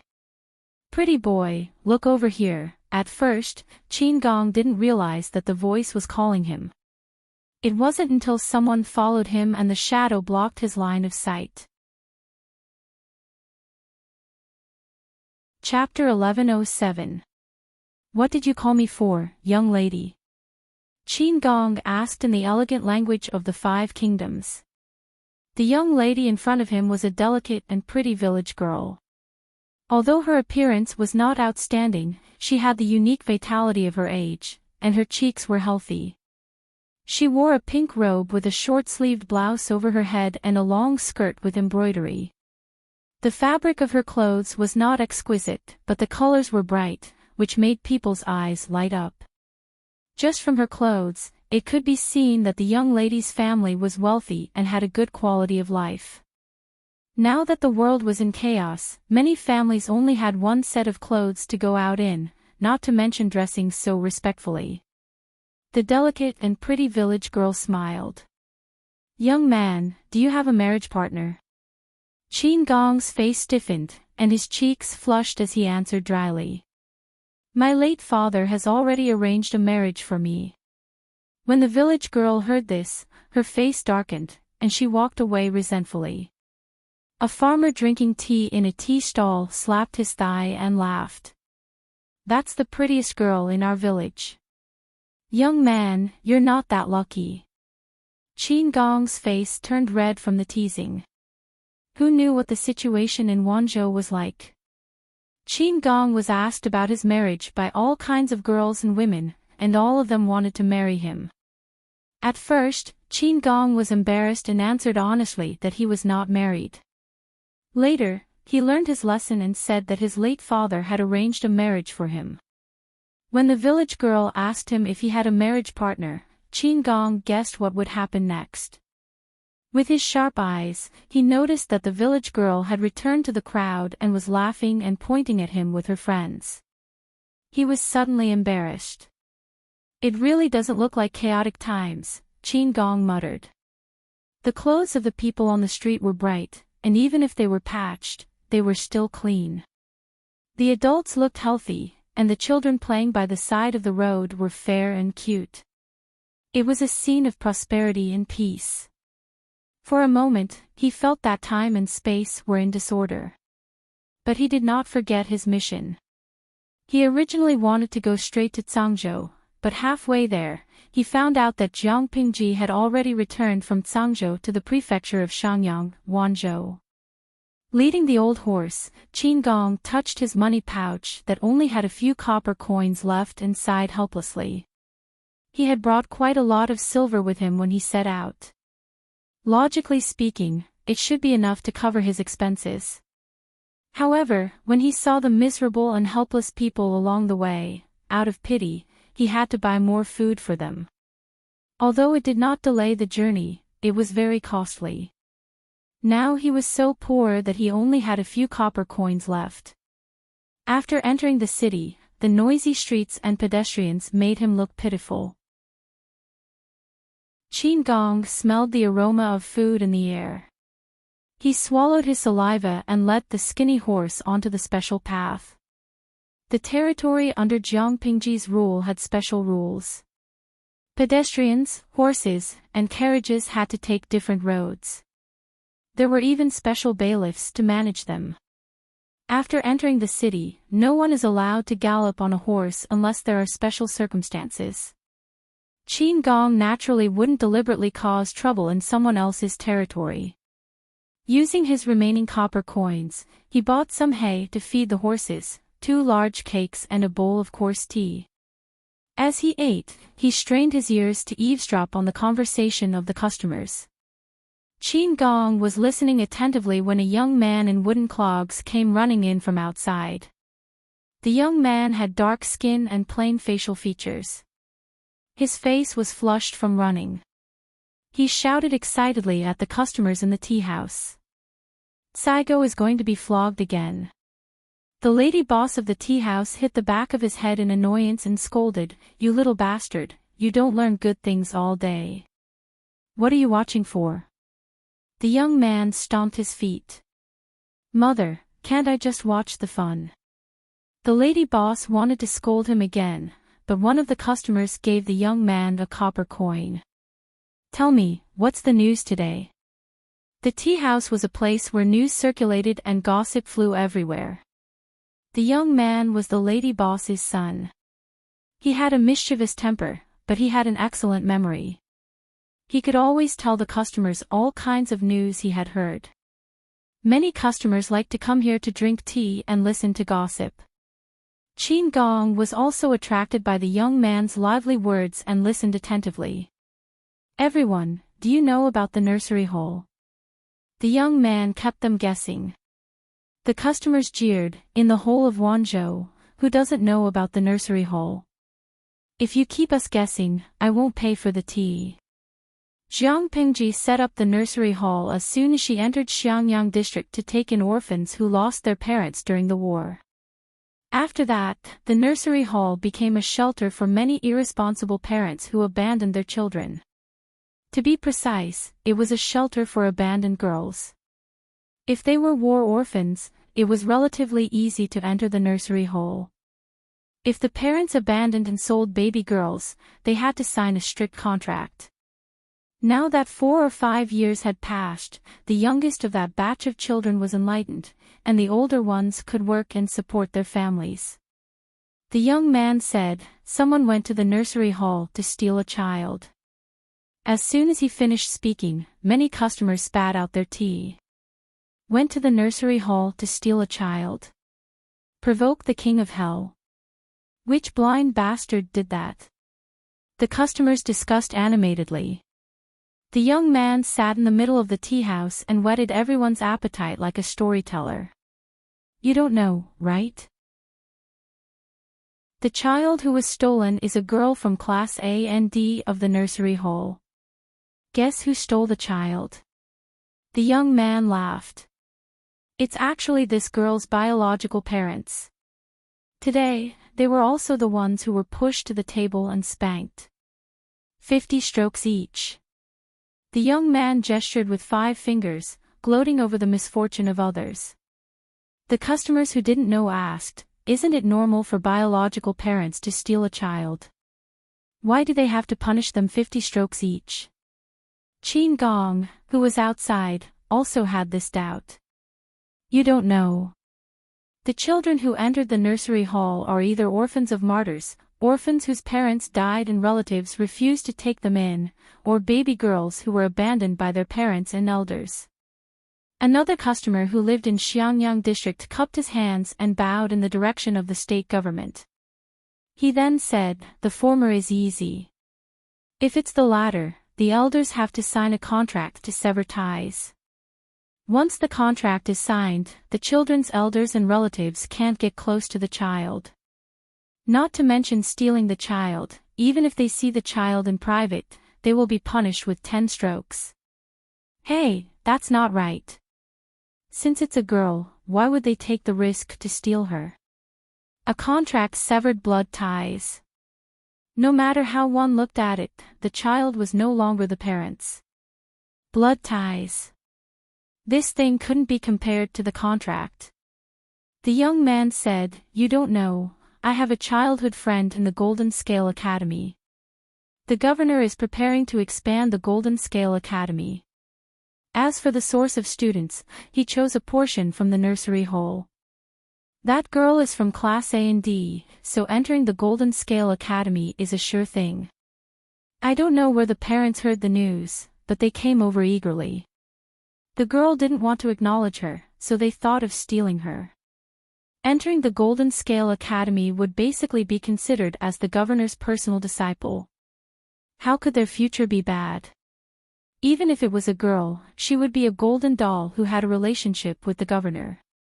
If they could acknowledge their daughter, it wouldn't be a loss no matter what. The tea house was in full swing. Qin Gong drank his tea, returned the pottery bowl, and followed the crowd to the food stall. When he arrived, the 50 strokes had already been flogged. The dispersed crowd was laughing and talking. Almost everyone felt that the couple deserved it. The 50 strokes were considered light. The contract to sever ties had been signed, which was equivalent to selling the child to the governor, Lu Shi, who was behind the nursery hole. The child's life and death were in Lu Shi's hands, and the child was the governor's private property. What did biological parents count for? This wasn't stealing their own child, it was clearly stealing the governor's private property.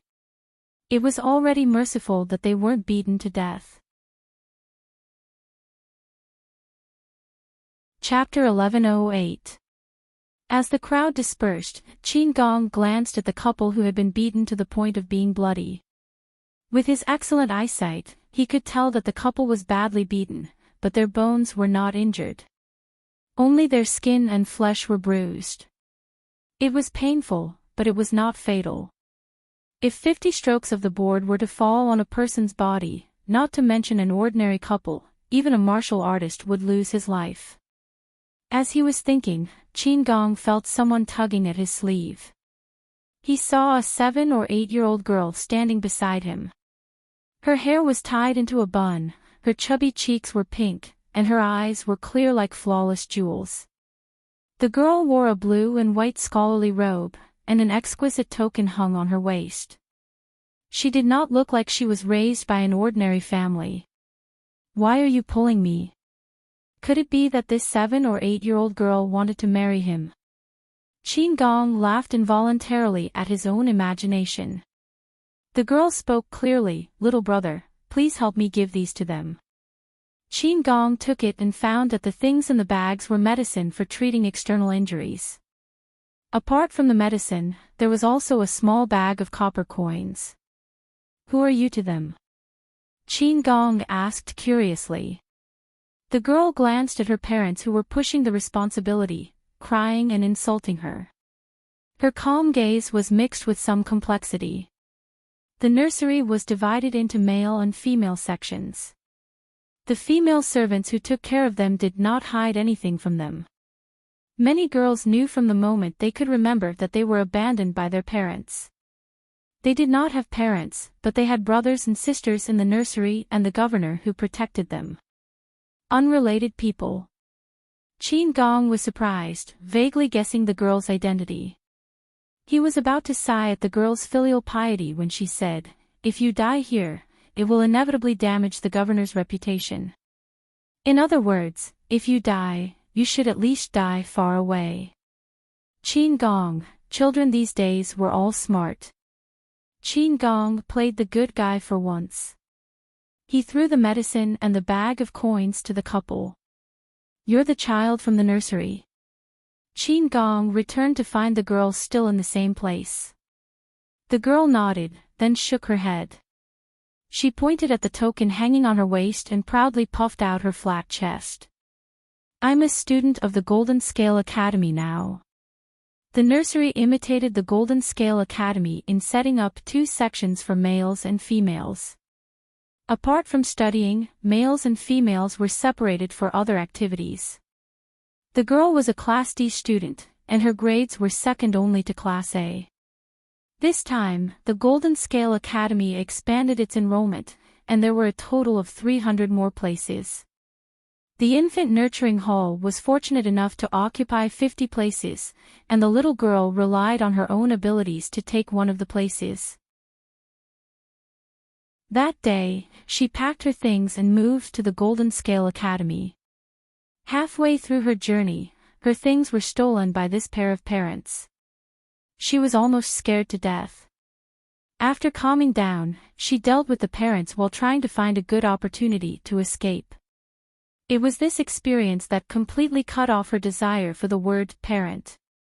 What did they mean when they said that if she was filial to them and helped her younger brother and older brother, they would find a good marriage for her in the future? What did he mean by saying that they were the ones who treated her the best in the world, yet he was secretly slandering the prefecture overseer? If he really treated her well, would he have sold her to the nursery? After the girl learned to read, she looked at the record of her parents selling her to the nursery. The record described in detail the process of her parents selling her to the nursery, including her words and actions, expressions, and the reason for selling her. Did they really think she was illiterate and didn't know anything?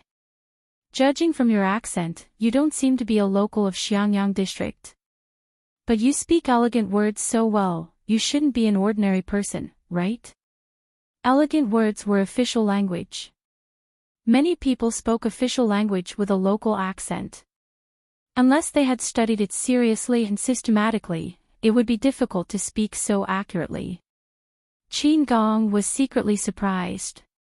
The little girl in front of him was actually testing him. Sure enough, she had become a spirit. I'm from a foreign place. I'm here to look for someone, Qin Gong said. I'm looking for the registrar of Wanzhou, Su Ku. Except for Su Ku, the chief butler, who was a fixed NPC, the others were free to do whatever they wanted. They were often dragged by Jiang Pingji to battle everywhere. If Qin Gong wanted to see Jiang Pingji, he had to find someone who could speak to her. It was not easy to find others, and Qin Gong was not sure if they were in Wanzhou, so he could only find Su Ku. The girl was shocked. Are you a relative of Registrar Su? Qin Gong shook his head. He said, no, I was entrusted by someone to bring a letter to Registrar Su. Although Qin Gong was only 18 years old, he had a lot of foresight. He did not directly state his purpose. Instead, he said that he was here to deliver a letter to Su Ku. The girl said, look at you. I'm afraid you won't be able to see Registrar Su. How could an ordinary person meet a registrar of a province? Qin Gong laughed bitterly. He said, I was planning to try my luck. Maybe the gatekeeper would be willing to help me deliver a message. Of course, the possibility of being kicked out was higher. Qin Gong had no proper documents on him other than the secret letter. He could not prove his identity. The girl thought for a while. She said, is the letter urgent? Qin Gong said, it's very urgent. I know a way. Maybe it'll be faster, the girl said. But if you lie, you'll lose your life. The girl was now a new student at the Golden Scale Academy. She could pass a message to Feng Yi, who was a senior. Feng Yi was the son of Feng Biche. Although he was the son of an official, he was gentle and well-mannered. If what Qin Gong said was true, Feng Yi should be willing to help. Qin Gong said without changing his expression, of course it's true. The girl was lucky. When she arrived, Feng Yi had just finished school. Why are you looking for me? The girl explained the purpose of her visit. Feng Yi frowned slightly and asked about Qin Gong's behavior and appearance in detail. I'm afraid you've been deceived. Registrar Su's family has been in Wanzhou for many years. How could there be a letter from outside? The girl's face paled when she heard this. But I'd like to meet this person. You've just entered the Golden Scale Academy. If there's anything you don't understand, feel free to ask me. Feng Yi got up and called for her attendant. Ever since the incident of the girl being stolen, the Golden Scale Academy and the nursery had increased their security. As the son of an official, Feng Yi's security had also increased by several levels. She was not allowed to travel alone, and she was not allowed to meet strangers alone. She had to bring 1 or 2 guards with her. Qin Gong waited at the agreed place. After a long time, he did not see the girl. Instead, he saw a handsome young man dressed in blue and white clothes. It wasn't quite accurate to call him a young man. He was between a boy and a teenager. He looked frail, had elegant features, and had an excellent temperament.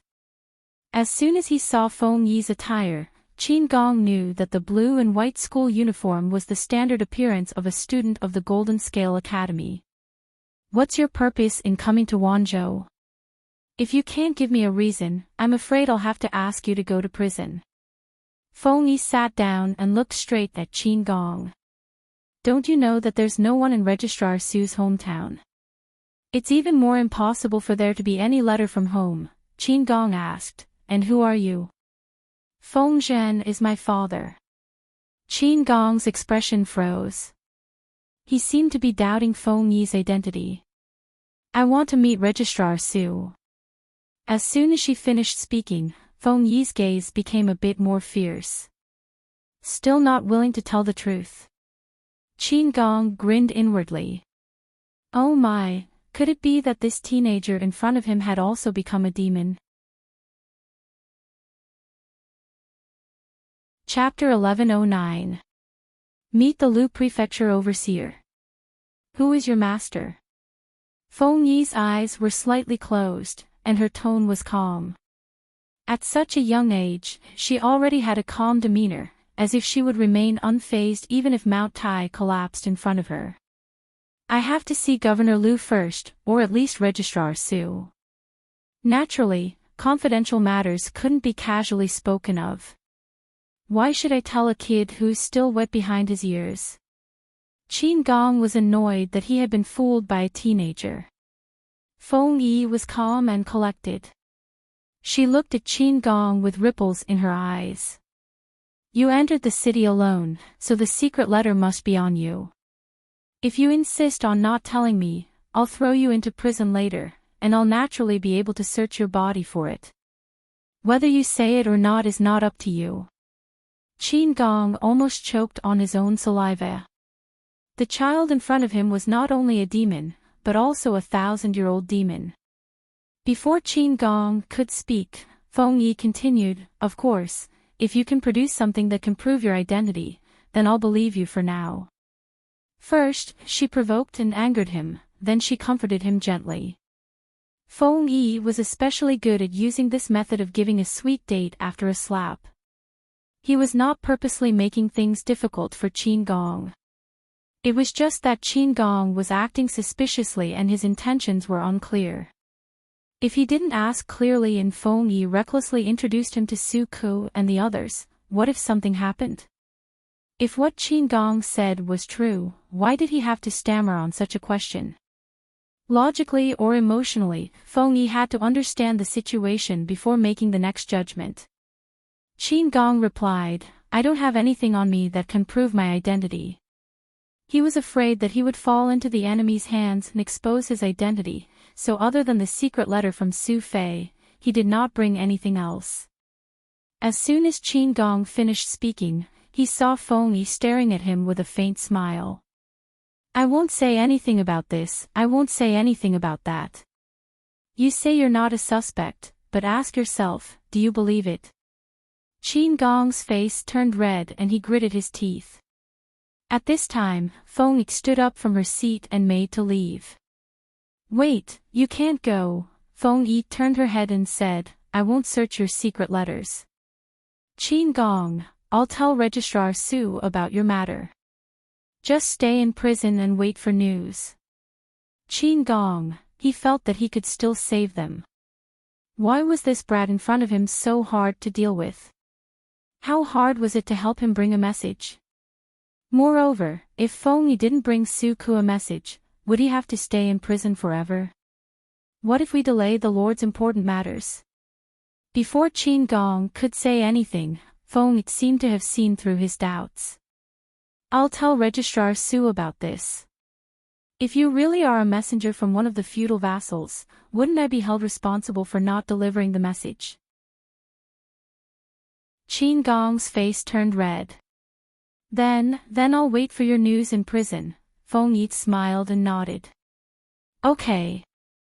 Qin Gong obediently went to the cell and squatted there. Separated by the bars, he anxiously watched Feng Yi leave. Feng Yi left the prison and saw a familiar figure squatting not far away. She was shaking her head and muttering something. Listening carefully, it turned out to be the lesson that the teacher was teaching today. He laughed involuntarily and called out from afar. "Changxing, are you playing truant again?" The girl in the Golden Scale Academy's female uniform heard the noise and suddenly turned her head. She ran in front of Feng Yi with small steps.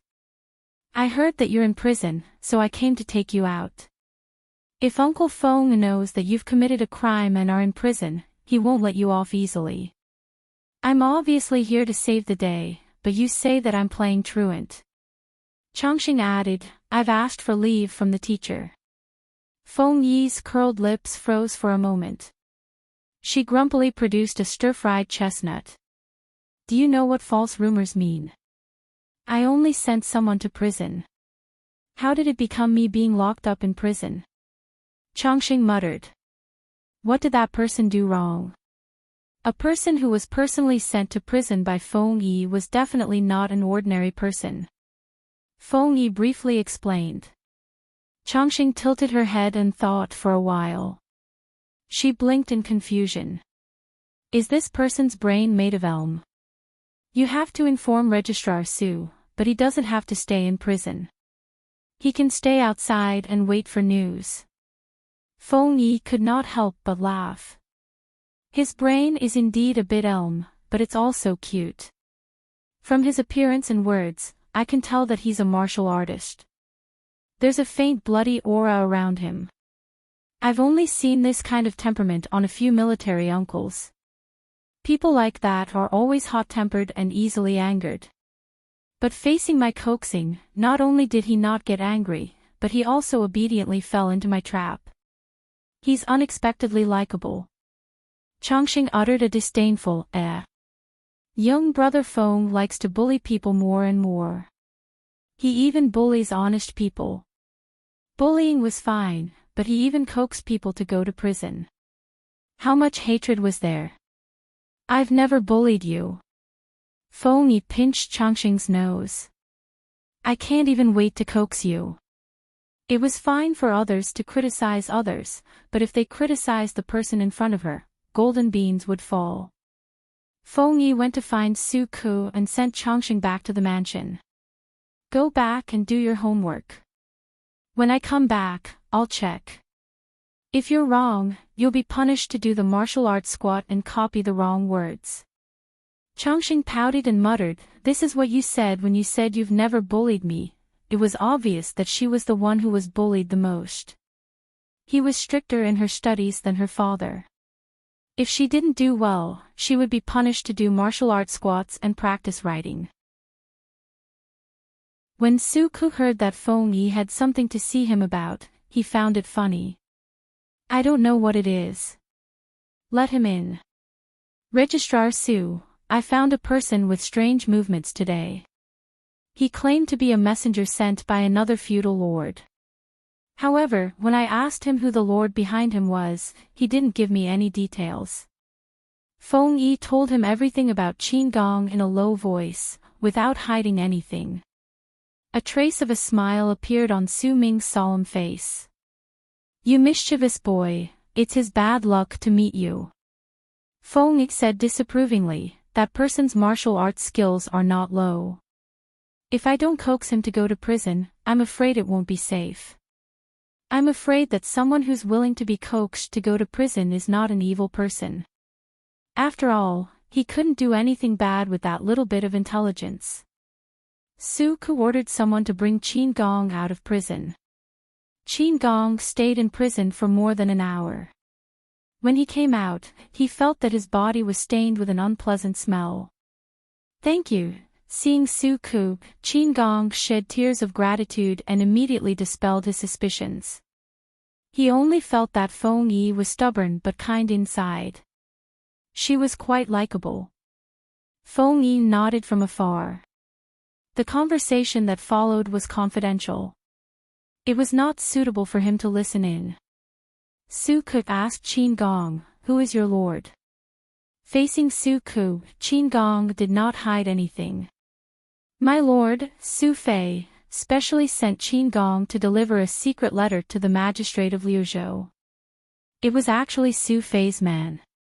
Su Ke was in a trance for a moment.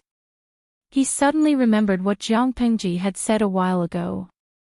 Su Fei's messenger would arrive in Wanzhou in a few days, and he was told to be careful. Presumably, the messenger that the Lord mentioned was this person in front of him. Where is the secret letter? Chapter 11:10. Qin Gong was a stubborn man. Su Fei instructed him to hand it over to Jiang Pingji personally, so he refused to hand it over to anyone else. Su Ke looked at Qin Gong with a smile. He vaguely understood why Feng Yi was teasing Qin Gong. The people under the Lord's tent, from the civil officials to the military generals, were basically white and black. Now that there was someone who was the purest and most pure, wasn't that something new? In that case, Ke will write a letter to inform the Lord of this matter. Qin Gong shook his head and declined. This matter is of utmost importance and cannot be delayed. Registrar Su, why don't you arrange some people so that I can personally deliver the letter? With that, Qin Gong's eyes revealed a pleading look. It would be a waste of time for Su Ke to write to Jiang Pingji. Qin Gong recalled the smell of blood that day and the white cloth wrapped around Su Fei's hand. He vaguely guessed that the secret letter in his bosom was most likely a letter written in blood. If it wasn't an important matter, who would mutilate themselves and bleed to write a letter of blood? Su Ke thought about it and agreed to Qin Gong's suggestion. If that's the case, I'll send someone to escort the messenger. Qin Gong was flattered that Su Ke was so easy to talk to. He thought that he would be rejected by Su Ke before he could see Jiang Pingji. He said gratefully, "Thank you, Registrar Su." As an omnipotent butler, Su Ke was naturally capable. In the time it took Qin Gong to drink half a pot of tea, he had already prepared everything. Attendants, horses, carriages, food, and even a set of formal attire for meeting Jiang Pingji had been prepared. Qin Gong expressed his gratitude again, but he did not notice that Su Ke was looking at him with pity and sympathy. What a pity, he's an abandoned pawn. Su Ke looked in the direction where the carriages had left and let out a sigh that was carried away by the wind. Abandoned? How did that person become an abandoned pawn? Feng Yi was waiting outside when he heard that Qin Gong had left. He went out to take a look and happened to hear Su Ke sigh. Su Ke came back to his senses and looked down to meet Feng Yi's puzzled gaze. If there were no accidents, Feng Yi would basically be the next generation's leader and the future young master's most reliable right-hand man. No matter if it was Su Ke or the others, they all had high hopes for Feng Yi and often gave her guidance. I heard that Su Fei is in dire straits recently. The generals under his command have been killed one after another, and his territories have been lost one after another. Now he is imprisoned, and his fate is about to run out. Although Qin Gong was young, he already had the demeanor of a general. What was more commendable was that he was loyal to Su Fei. Although I haven't seen the surface of such a character, I've seen a bit of it. Su Ke chuckled and carefully guided Feng Yi. Tell me, is it more important to deliver the letter or your own life? Dispatching a general as a messenger and neglecting his own guards, what is Su Fei planning? There was no need for a general to personally deliver a letter. After Feng Yi heard this, it was as if she was suddenly enlightened. A look of realization appeared on her sickly face. Registrar Su, you mean to say that Qin Gong isn't just an abandoned pawn, but a gift from Su Fei to the prefecture overseer? Su Ke sneered. Rather than a gift, it's more like a bargaining chip. Feng Yi's heart turned cold and she was momentarily speechless. Putting himself in her shoes, if he was used as a bargaining chip by the person he was loyal to and sent to the opponent's side, how disappointed would he be? Su Ke saw Feng Yi deep in thought and smiled. This is just a speculation. Only the Lord knows the truth. Feng Yi shook her head. What Registrar Su said makes sense. It's mostly true. Although Su Ke stayed in the rear all year round and hardly fought with the army, no one dared to look down on him because of this. Whether it was the small Xiangyang district in the past or the huge territory now, Su Ke could manage them in an orderly manner. Without him to stabilize the rear, Jiang Pingji couldn't have led the army to attack the northern borderline and Sangzhou. Wars were fought fiercely, but it was still peaceful under her rule, as if it was a prosperous and peaceful era. Take a Chestnut, her father, who was such an unrestrained person, wouldn't take the initiative to provoke Su Ke. It was evident from this. Of course, Su Fei isn't a fool. He won't directly say that he's giving it to you. If he says that, Qin Gong won't truly pledge allegiance to the Lord. The Lord will also alienate Qin Gong. That won't be good. Su Ke smiled. There are still many ways to learn. Watch more, learn more, and think more.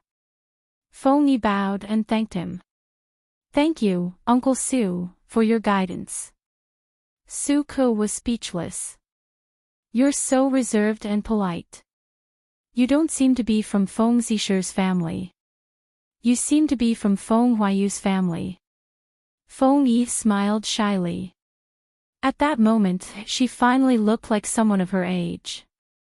In the orange afterglow, Feng Yi didn't go home. Instead, she went to Feng Jin's house to check on Changxing's homework. 1/3 of Changxing's enlightenment was taught by Feng Jin, 1/3 by the Golden Scale Academy, and the remaining 1/3 by Feng Yi. However, the person Changxing was most afraid of was Feng Yi. Feng Jin could act coquettishly, the headmaster of the academy could act cute, but Feng Yi could only do her best to accept her punishment. She nervously sat upright, her 2 plump hands clutching the fabric on her knees. Her round eyes stared at Feng Yi's eyes. If he raised his eyebrows, she would show a fearful expression. Her little heart was in her throat. Do you want to copy until the end of the year? After a while, Feng Yi put down the notebook. Changxing's little heart was in her throat. You have to copy all the circled wrong words. 1 word 100 times. Feng Yi added, copy with the martial arts squat. Changxing let out a howl. 18 wrong words in one essay. 1 word 100 times. She couldn't even eat dinner at the end of the month, let alone tonight's dinner. I'll copy with you. Is that okay? Feng Yi said, I'll copy as much as you copy. Changxing saw that there was no room for negotiation. She could only accept her punishment. Careless and overconfident are conceited. Now that you feel that you're being punished to copy too much, why don't you check it again? Changxing pouted her mouth and opened her watery eyes, not daring to refute. Seeing this, Feng Yi frowned slightly. This wasn't like the Changxing he knew. As the previous generation started their own families, Feng Yi's generation slowly increased. However, he was the one who played with Changxing the most and understood her the best. Did the servants in the mansion neglect you? No. If there is, just tell me. I'll help you get rid of them. If it doesn't work, find an excuse to stay at my house for a few days. Feng Yi's expression was calm. He steadily took a horse stance. His wrist was extremely steady. He lifted the brush and dropped it. His handwriting was as clear as his own. It already had a certain natural charm. You're the elder sister now. You should show the bearing and skill of an elder sister. People change.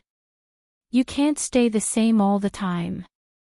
They won't continue to indulge you just because you're young, because your second brother is younger than you.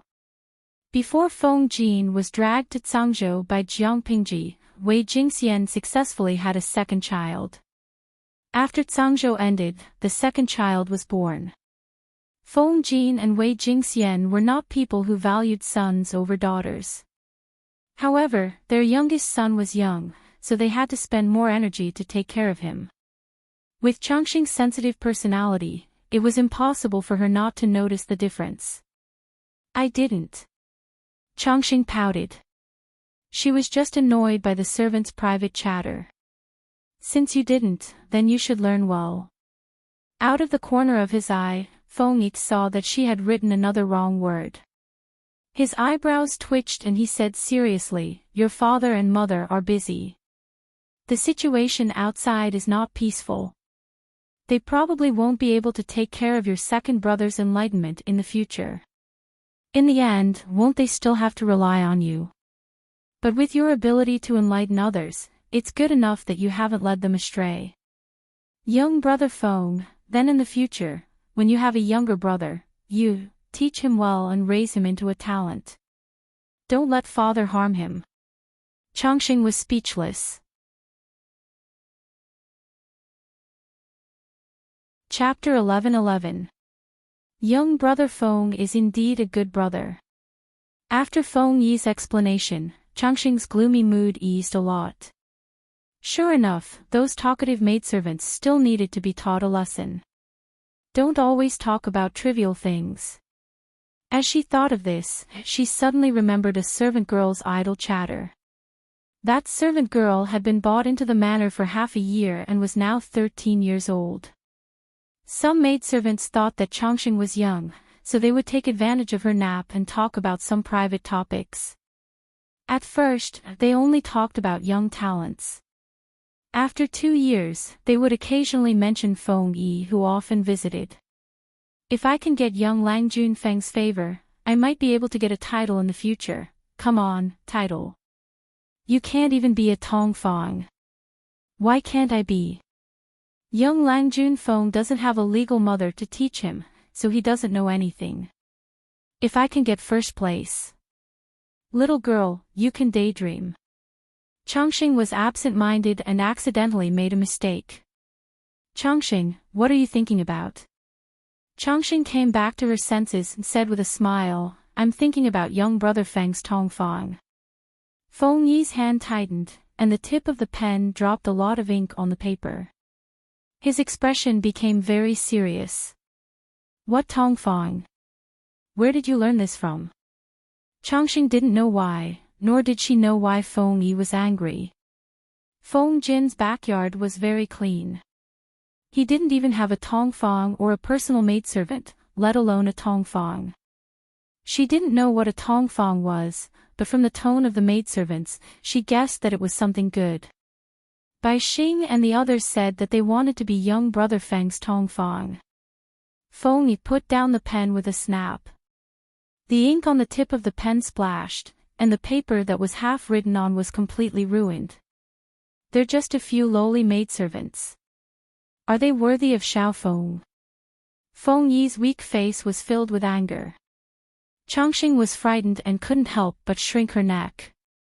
He saw that Changxing was frightened, so he softened his expression. A Tongfang is an anonymous lowly concubine. Changxing understood the term lowly concubine because it was mentioned in books. She couldn't help but frown in confusion. It's so strange. Why would anyone want to be a lowly concubine? Feng Yi was unable to answer this question. However, he felt that the servants and maids around Changxing needed to be cleaned up. It was one thing for them to be talkative, but they were actually talkative in front of Changxing. Changxing was still young and was at the age of vigorous learning. If her temperament was affected by their words, would they be able to bear the consequences? Feng Yi's aura was somewhat heavy. Changxing did not dare to provoke him at all.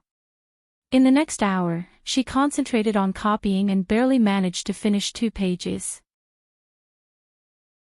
As soon as she finished copying, the servant informed her mother that she had returned from the government office. Feng Yi stopped writing, tidied up her appearance, and went to see Wei Jingxian. She heaved a sigh of relief when the little devil who was in charge of Chongqing left. She plopped down on the mat and massaged her sore legs from squatting. "The wind is the rain," Chongqing muttered. "You were fine just now, why are you so angry all of a sudden?" Just as Wei Jingxian was asking the housekeeper about the two children, the servant reported that Feng Yi had arrived. "Let him in." Wei Jingxian smiled and asked Feng Yi for the purpose of her visit. She and her husband Feng Jin liked this junior very much, not only because he was precocious and well-behaved, but also because he treated Chongqing very well. He liked to play with Chongqing wherever he went, which greatly made up for the couple's negligence when they were busy with work. Feng Yi hesitated for a moment and suggested to Wei Jingxian in a low voice that she should clean up the maids who served Chongqing. "What did they do wrong?" Wei Jingxian asked. Feng Yi explained the reason with slight embarrassment and added, "Chongqing is still young and easily influenced by the outside world. Her temperament has changed. These days, she has been absent-minded. I also suspect that these maids said something in front of her and caused Chongqing to misunderstand." He said it very vaguely, but Wei Jingxian heard the underlying meaning. She originally had a faint smile on her face, but now it was completely gloomy. Her right hand grabbed the armrest of the table and unconsciously tightened its grip. That night, Wei Jingxian boldly punished a few maids, and the commotion alarmed Feng Jin. She told Feng Jin about it, and the latter was silent for a long time. "What are you thinking about, husband?" Wei Jingxian asked. "I'm thinking about Chongqing." Feng Jin said, unknowingly, "The baby girl in the swaddling clothes is already so big. The thought of her getting engaged and married after she reaches the marriageable age makes me feel uncomfortable. I'm afraid that she will marry the wrong person, but I'm also afraid that she will not have a good life after she gets married and her husband's family will bully her." The corner of Wei Jingxian's mouth twitched, and she could not help but remind Feng Jin. "How old is Chongqing?" "She is still far from the marriageable age." "It's not early." Feng Jin's face was gloomy. He had been avoiding thinking about this problem, but wasn't that deceiving himself and others? Instead of thinking about it after Chongqing reached the marriageable age, it was better to start picking now. Firstly, there was plenty of time, and secondly, he could be strict. If it was too late, the good seedlings would have been picked, and who would care about the rest of the ugly ones? Wei Jingxian was helpless and could only let Feng Jin be immersed in this meaningless dilemma. After a while, Feng Jin tried to ask, "Jingxian, what do you think of Sun Lan from Sun Wen's family? She has a soft and humble temperament, which is not bad." The key was that their ages were similar to Chongqing. Chongqing had been spoiled by him to the point of being arrogant and willful. She was a good match for Sun Lan, who had a soft temperament. "Sun Lan, she is good, but isn't she too soft?" Wei Jingxian thought of Sun Lan's appearance. She was too shy, like a delicate flower that was kept by Sun Wen. He scratched his head and thought of another candidate. The eldest son of Cui Yu, the master of Chongzhou's Cui family, is also not bad. His background is a little poor, but he is easy to deal with. I saw him at the Golden Scale Academy a few days ago, and he seems not bad. However, the style of the Cui family's merchants is too strong, and I don't like it. Feng Jin racked his brains and named a few candidates. Most of them were famous gentry families within the borders of Dongqing. The more he thought about it, the more he felt that they were full of flaws. Wei Jingxian was annoyed by his words and said, "No matter how good these juniors are, they are not as good as Feng Yi." Feng Jin's expression froze. But Feng Zisher's behavior, Feng Yi was publicly known to be good, but his father was publicly known to be unrestrained. Every family would have to think twice before marrying their daughter.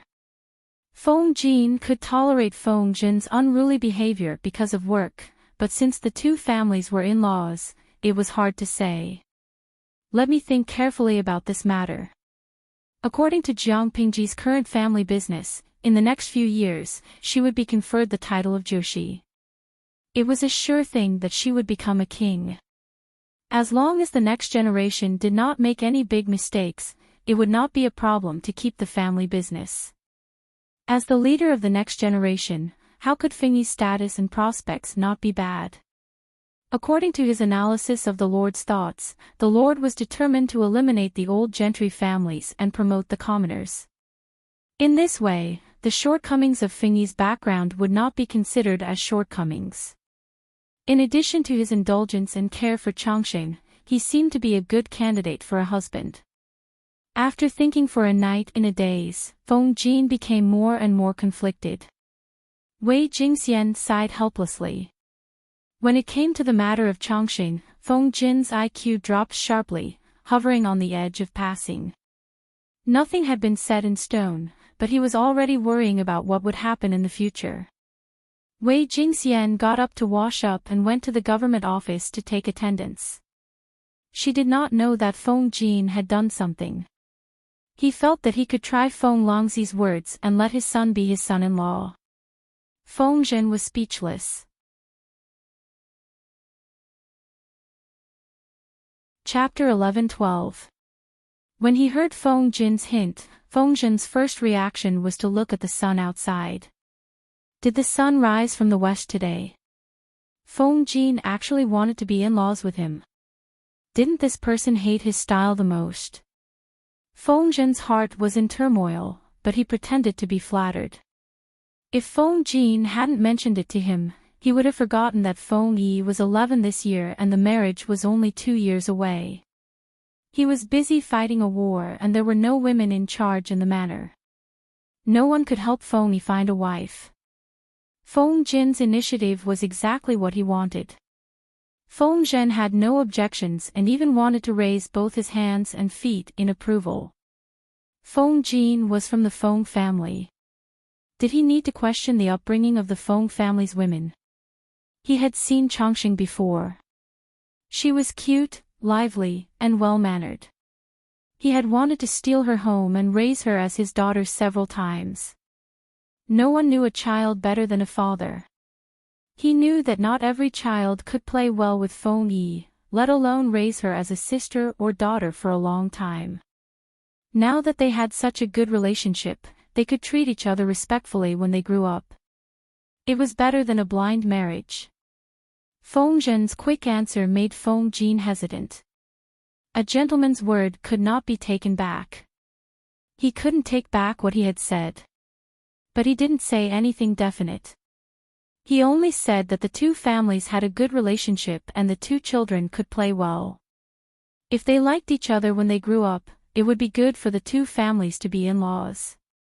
Of course, if the children were not suitable when they grew up, the two families would marry on their own.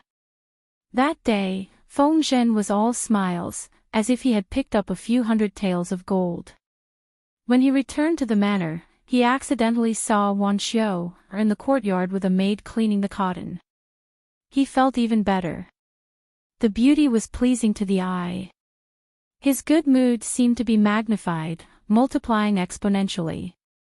But Feng Zhen knew to avoid it.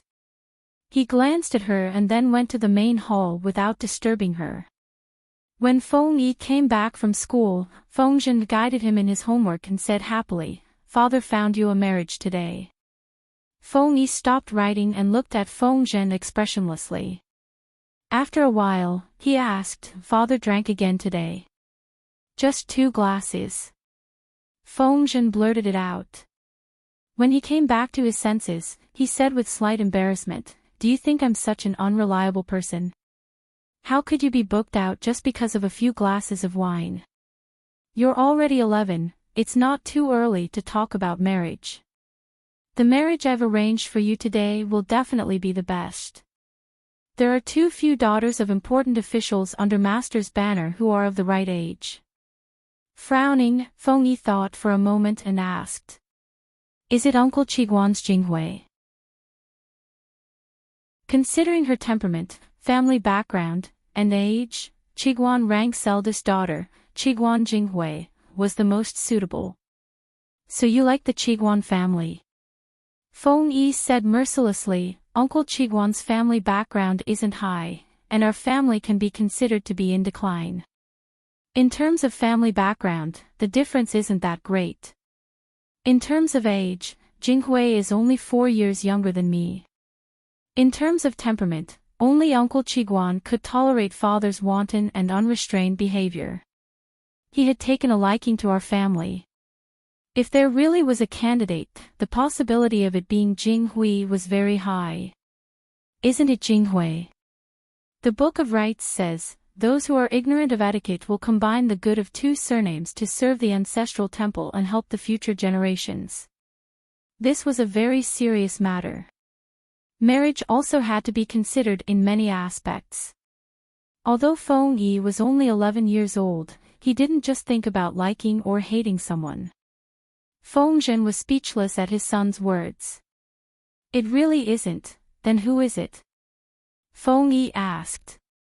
The little tail that follows behind you all day, the baby of the Feng Jin family, Feng Zhen said. Feng Zhen said, Feng Jin and his wife are both beautiful. Changxing, that lass, is also clever and cute. When she grows up, she will definitely be a beauty. She has a good relationship with you, after you get married. Do you have a token of exchange? Feng Yi asked. Not yet.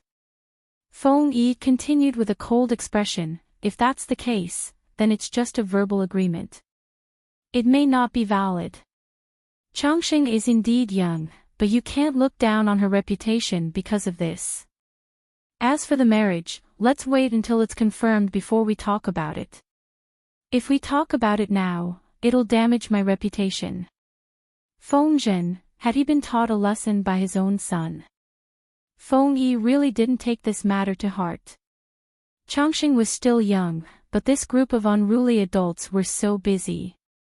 He really didn't know what they were after. Unknowingly, Feng Jin and Feng Zhen felt like they had been shot in the knees. There were 2 sides to the conversation. Feng Zhen and his son argued with each other. On the other side, Qin Gong, a young military officer, was also nervous and uneasy. The weather was hot and the mountain roads were dry. In addition, there were several official roads that connected various places. It took him a short 3 days to reach the capital of Shangjing. After a round of reporting, he finally received an invitation from Jiang Pingji to meet the rumored only female feudal lord, Lu Shi. Qin Gong didn't dare to raise his head to look directly at her. Instead, he respectfully took out the tube bag that Su Fei had handed to him. Wei Xi took the tube bag and passed it to Jiang Pingji. She violently tore open the string and took out the 2 secret letters inside. The audience in the streaming room was so bored that they wanted to scratch lice. They never expected an unfamiliar young man to appear in the streaming room. Naturally, Qin Gong's appearance was excellent. Otherwise, he wouldn't have been proposed to by so many young ladies. Coincidentally, Qin Gong's appearance was that of a cheerful and energetic young man that many people liked. His first appearance stirred up 1,000 ripples. Fairy Queen's crimson, I'm crying out loud. Finally, there's a new guy. He looks so clean. You woo, one's appearance comes from one's heart. His temperament is indeed clean, as if he saw a small sun. He's different from those black-bellied people. Shuang Xiang, little brother, are you married? Do you need a hostess? I can steal Li Xian's black card to support you. Gei Mei, tisk, to the commenter above, I can sell everything I have to feed a handsome man, but don't steal my husband from me. Jiang Pingji was not in the mood to pay attention to those jokers. She knitted her brows and looked at the 2 letters of blood that were mixed with cinnabar and did not speak for a long time. Qin Gong's mood gradually sank with her indifference. After a while, Jiang Pingji put down the 2 letters. What's your name? Qin Gong sat upright and respectfully reported, I am Qin Gong, courtesy name Feng Jing. Jiang Pingji said, being courteous means being respectful, obeisance means being obedient. Who gave you this name? Qin Gong looked at Lian Nin and reckoned that she wasn't even 20 yet. My deceased father gave it to me. Jiang Pingji was stunned for a moment. She frowned and handed one of the letters of blood to Qin Gong. Your lord wrote 2 letters of blood. One is for me, and the other is for you. Take a look and give me an answer later. Qin Gong did not understand. His pure eyes were filled with confusion and doubt. Why did his lord give him letters of blood for no reason? Why didn't she give it to him in person? Instead, she asked him to send it to the magistrate of Liuzhou. Qin Gong picked up the letter of blood with doubts in his heart and slowly rolled up the bamboo slip. He read it word by word. His face, which had some color just now, immediately turned as white as a sheet. This.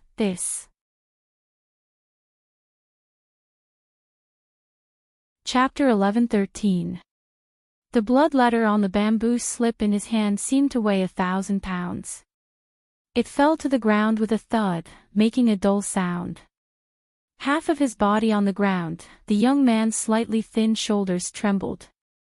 The audience, who had been sucking up to the young man's good looks, was stunned. Did the streamer bully the young man? Yiwu Yanling, what's wrong with the young man? He doesn't look like he's smiling, he's clearly crying. Ye Jingjing, pull out the 40-meter-long sword. Who bullied the young man? The 85 troops in the streaming room won't forgive him. To me, streamer, can you ask the young man why he suddenly cried? Zizi Chuai, the poor thing is crying like that. His heart is broken. Some of the audience comforted him, while others looked for the reason for Qin Gong's sad crying. In ancient times, men were particular about bleeding but not crying. If they were not extremely sad, they would not cry in front of others, let alone a general. They would rather die standing than live kneeling. Crying was sometimes more shameful than living without purpose. Jiang Pingji stood at the door and looked out.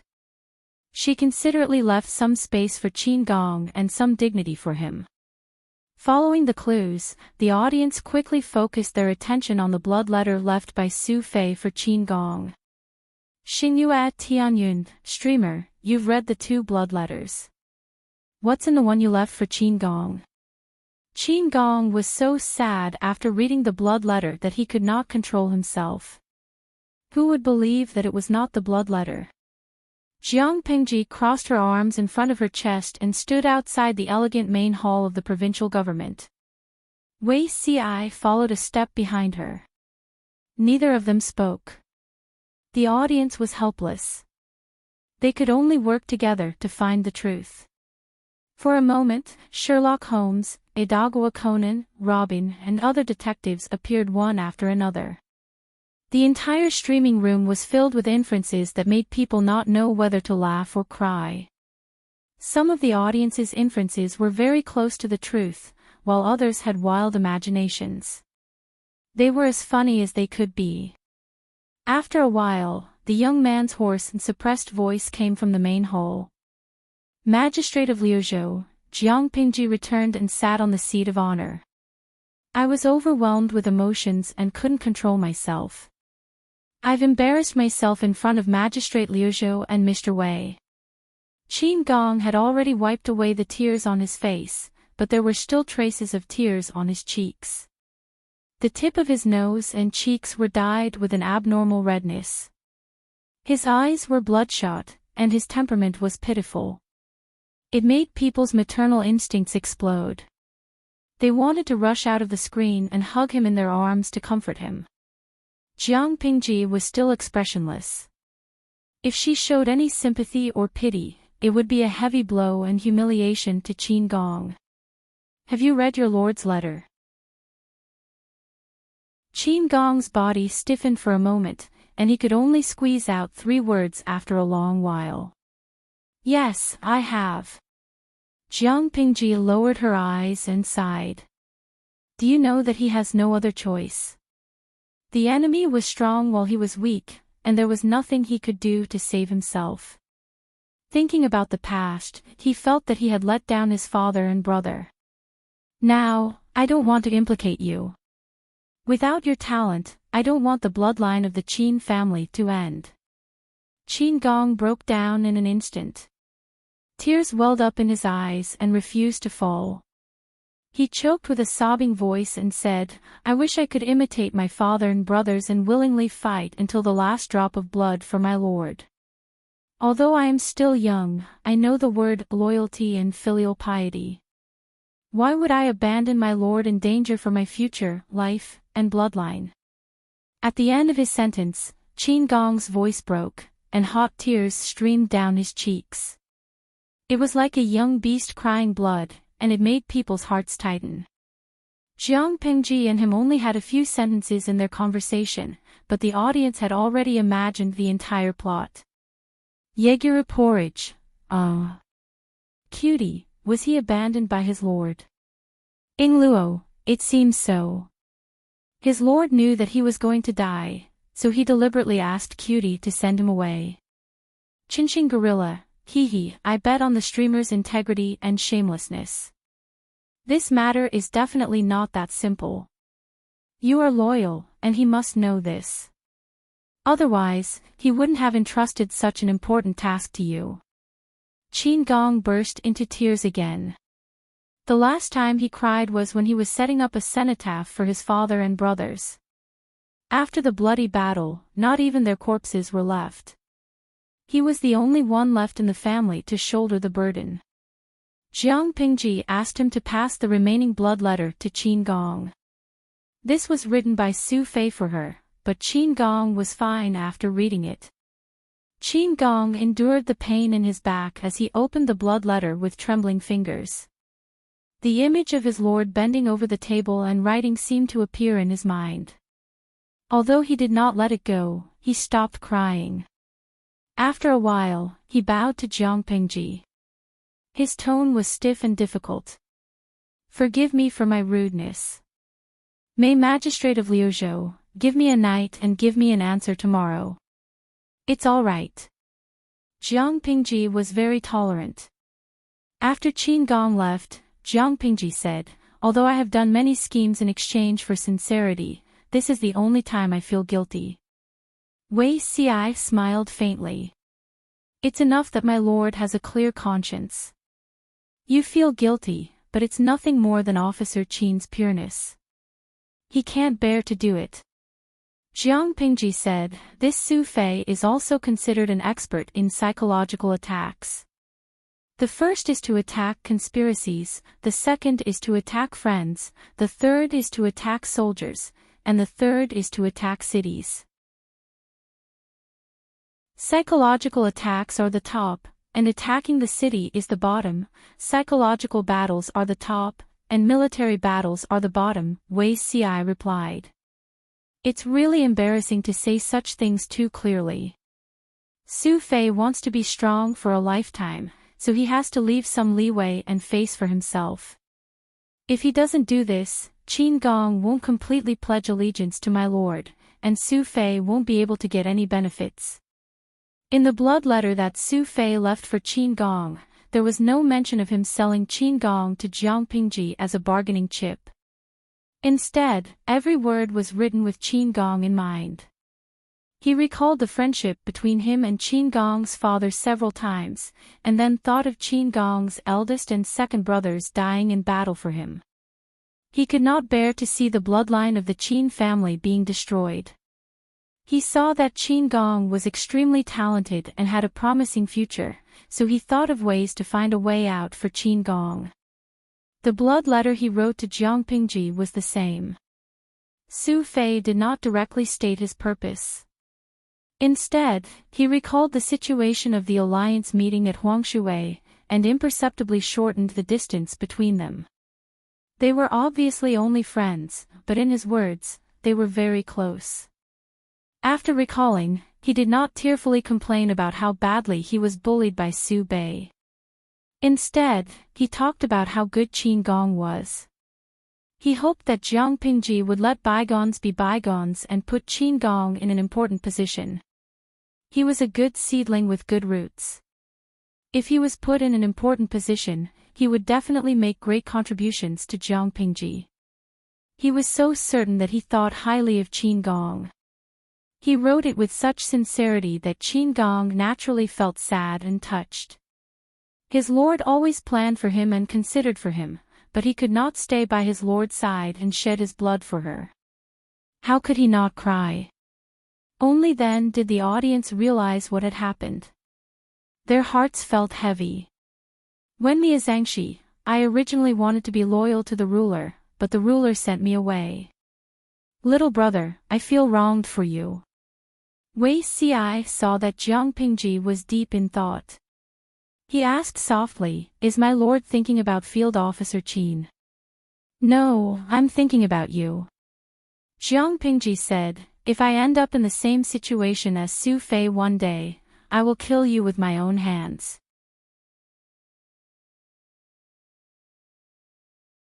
Chapter 11-14. In the ancient times, some people were so old-fashioned that they were detestable, some were so innocent that people pitied them, and some were so stubborn that it made people sigh.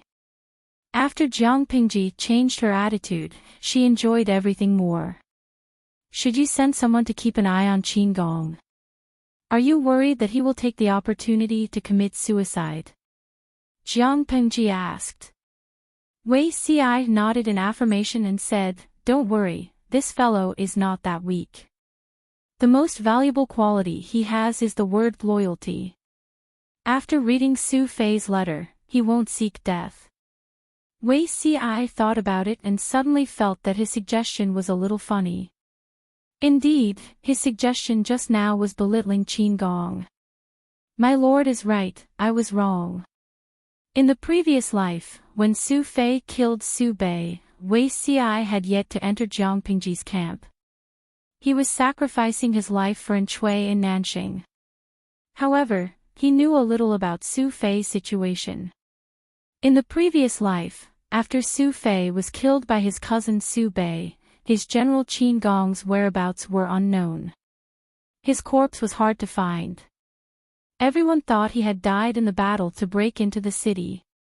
The truth was that Qin Gong had been shot by more than 20 arrows and had almost lost an arm. He climbed out of the pile of corpses with difficulty. He went to search for Su Fei's bloodline. Heaven rewarded those who persevered. He finally found Su Fei's eldest daughter in an abandoned well. Su Fei had 3 sons and 3 daughters. Apart from the eldest daughter, the others were born of a concubine. After the city was breached, the enemy troops rushed into the city like locusts. Su Fei's 3 sons and 3 daughters, as well as his wives and concubines, fled under the protection of the guards. Unfortunately, they encountered the ruffians and died after being humiliated. Only the eldest daughter took the opportunity to escape. She leaped into the dry well and luckily did not die. She endured for 2 days and 2 nights without food and water. Finally, Qin Gong arrived. Although the eldest daughter was alive, she had lost a leg and half of her face was ruined. Half of her face was as beautiful as a peach blossom, while the other half was as ugly as a ghost. Qin Gong rescued the bloodline of his former master and brought her to live in seclusion in a remote village to find a good opportunity for revenge. About half a year later, Su Bei was killed by the emperor. Qin Gong paid the price by swearing loyalty to Jiang Pingji in exchange for his former master's remains. He buried Su Fei's remains in the Su clan's territory. It was worth mentioning that Qin Gong married Su Fei's eldest daughter in the end. Although the woman was injured and could not bear children, Qin Gong did not take a concubine or take another wife. Instead, he adopted a son and changed his surname to Su. His loyalty to Su Fei was not the least bit fake. Because of this, Su Fei's actions in this lifetime made Wei Ci sigh even more. How pitiful was it to be wrongly entrusted with loyalty. Jiang Pingji's gaze fell on him. Then, what is Zixiao thinking about? I'm thinking about my lord, Wei Xi said. A scholar will die for his bosom friend without regrets even if he dies 9 times. To be able to have such a master, Ci is very fortunate. My only wish, all the regrets in his previous life had finally been fulfilled in this life. For no reason at all, the originally hungry audience let out a loud burp. The two of them were facing each other. Couldn't they just say whatever they wanted to say? Why were they thinking about each other?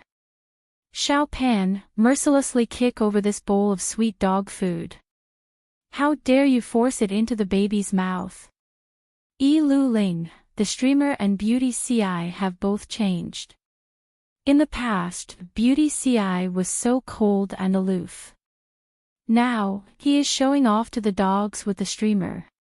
Wu Jiang, the entire street exudes the sour stench of love. Only the baby exudes the fragrance of a single dog. The bullet screen was full of ghostly wails and howls. Jokes of ridicule and blessings covered the huge screen tightly. Yusue Jueo, if the streamer and Beauty Ci's marriage doesn't be broadcasted live, everyone will climb the internet cable and hack them. Xinue, wait for the streamer to cook Beauty Ci, this bronze and iron frog. Ariukading. Shinjiao, wait for my grandson to tell me that the streamer I've been following for decades is finally going to hold a wedding. Indifferent face JPG.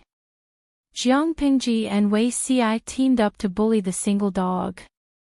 On the other side, Qin Gong tossed and turned, unable to sleep. He was experiencing a war in his heart. On one hand, it was his loyalty to his lord. On the other hand, it was his lord's entrustment and ardent expectations for him. For a moment, the two thoughts were entangled and could not be separated. Under the torment, time passed like a year. When the sky turned white, Qin Gong appeared in front of Jiang Pingji with a pair of puffy eye bags and dark circles.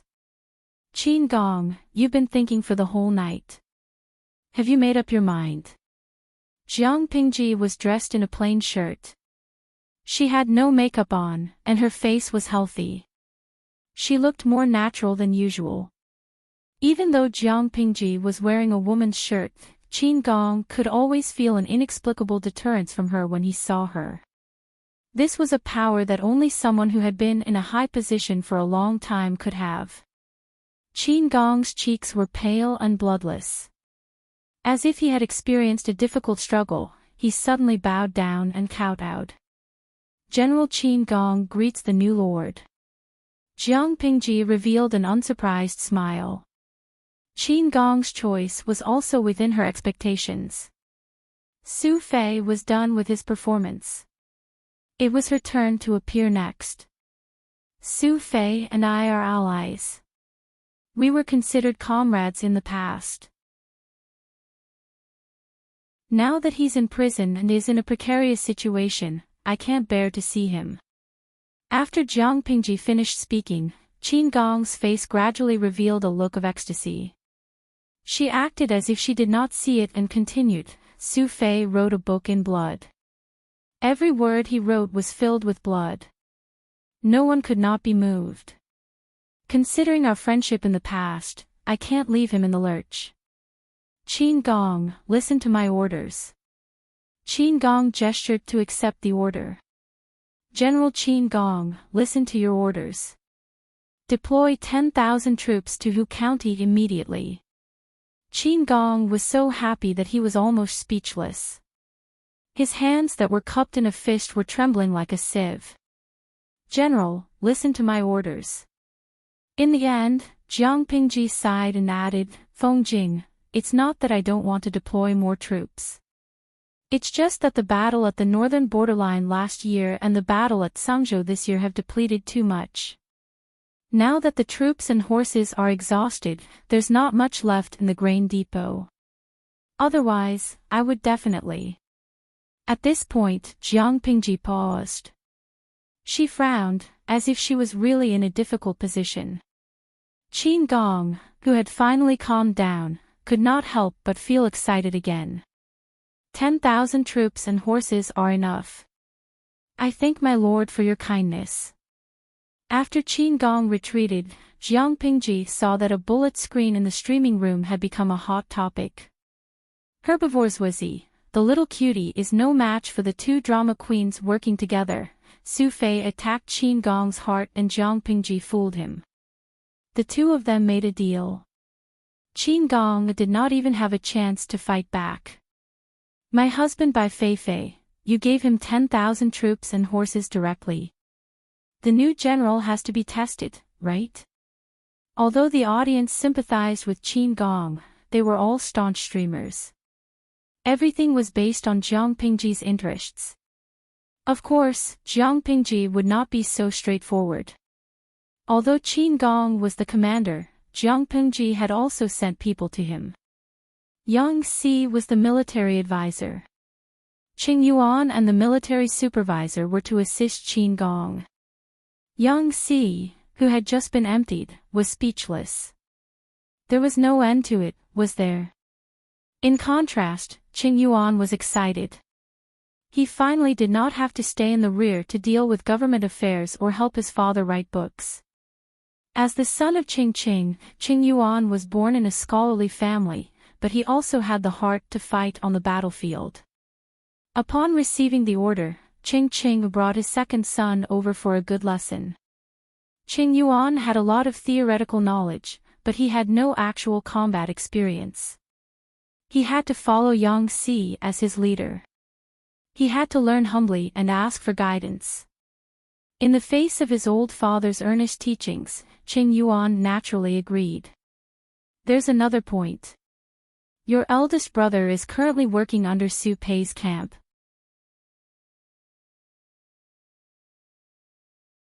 Chapter 11:15. Qing had 2 sons and a daughter. His eldest son was an official in another place. His youngest son, Qing Yuan, and his daughter had not settled down yet, so they were raised by his side. When the whole family fled Sui and County, Qing took his wife, youngest son, and youngest daughter with him. He didn't have to worry about his eldest son. The eldest son, Qing Sun, courtesy name Gong Luo. After Qing settled down at Jiang Pingji's place, he tried to write a letter to his eldest son, hoping that he could work under Jiang Pingji. Now that the world was in chaos, it was too dangerous to be alone. Qing felt that he was getting older and older. He was afraid that he would never have the chance to see his son again. Unfortunately, Qing Sun was a staunch supporter of the landed gentry and had always been disdainful of interacting with the commoners. Jiang Pingji's position between the gentry and the commoners was too obvious. She was born in the gentry, but she supported the poor. It was a disgrace, so Qing Sun directly rejected Qing Chang's suggestion. At that time, Qing felt that something bad was going to happen. After so many years, the youngest son was actually going to oppose the eldest son. When Qing thought of this matter, he felt deeply uneasy. He was not in the mood to work, and from time to time, he would be absent-minded. Feng Ren, Yuanjing, and the others naturally noticed such a small change. Over the years, the few of them would gather together from time to time to discuss academics, to study in perfect the Golden Scale Academy system and their teaching materials. Based on their friendship, it was reasonable for him to show some concern for his old friend. Master Yuanjing glanced at Qing Chang's face and frowned slightly. He raised his hand and stroked his neatly trimmed beard. This face, he pondered for a while. Things were not looking good. On the other side, Feng Ren had already gotten some information from Qing. Knowing that he was worried about his eldest son and second son, Feng Ren was stunned. He was the most sensitive about this matter.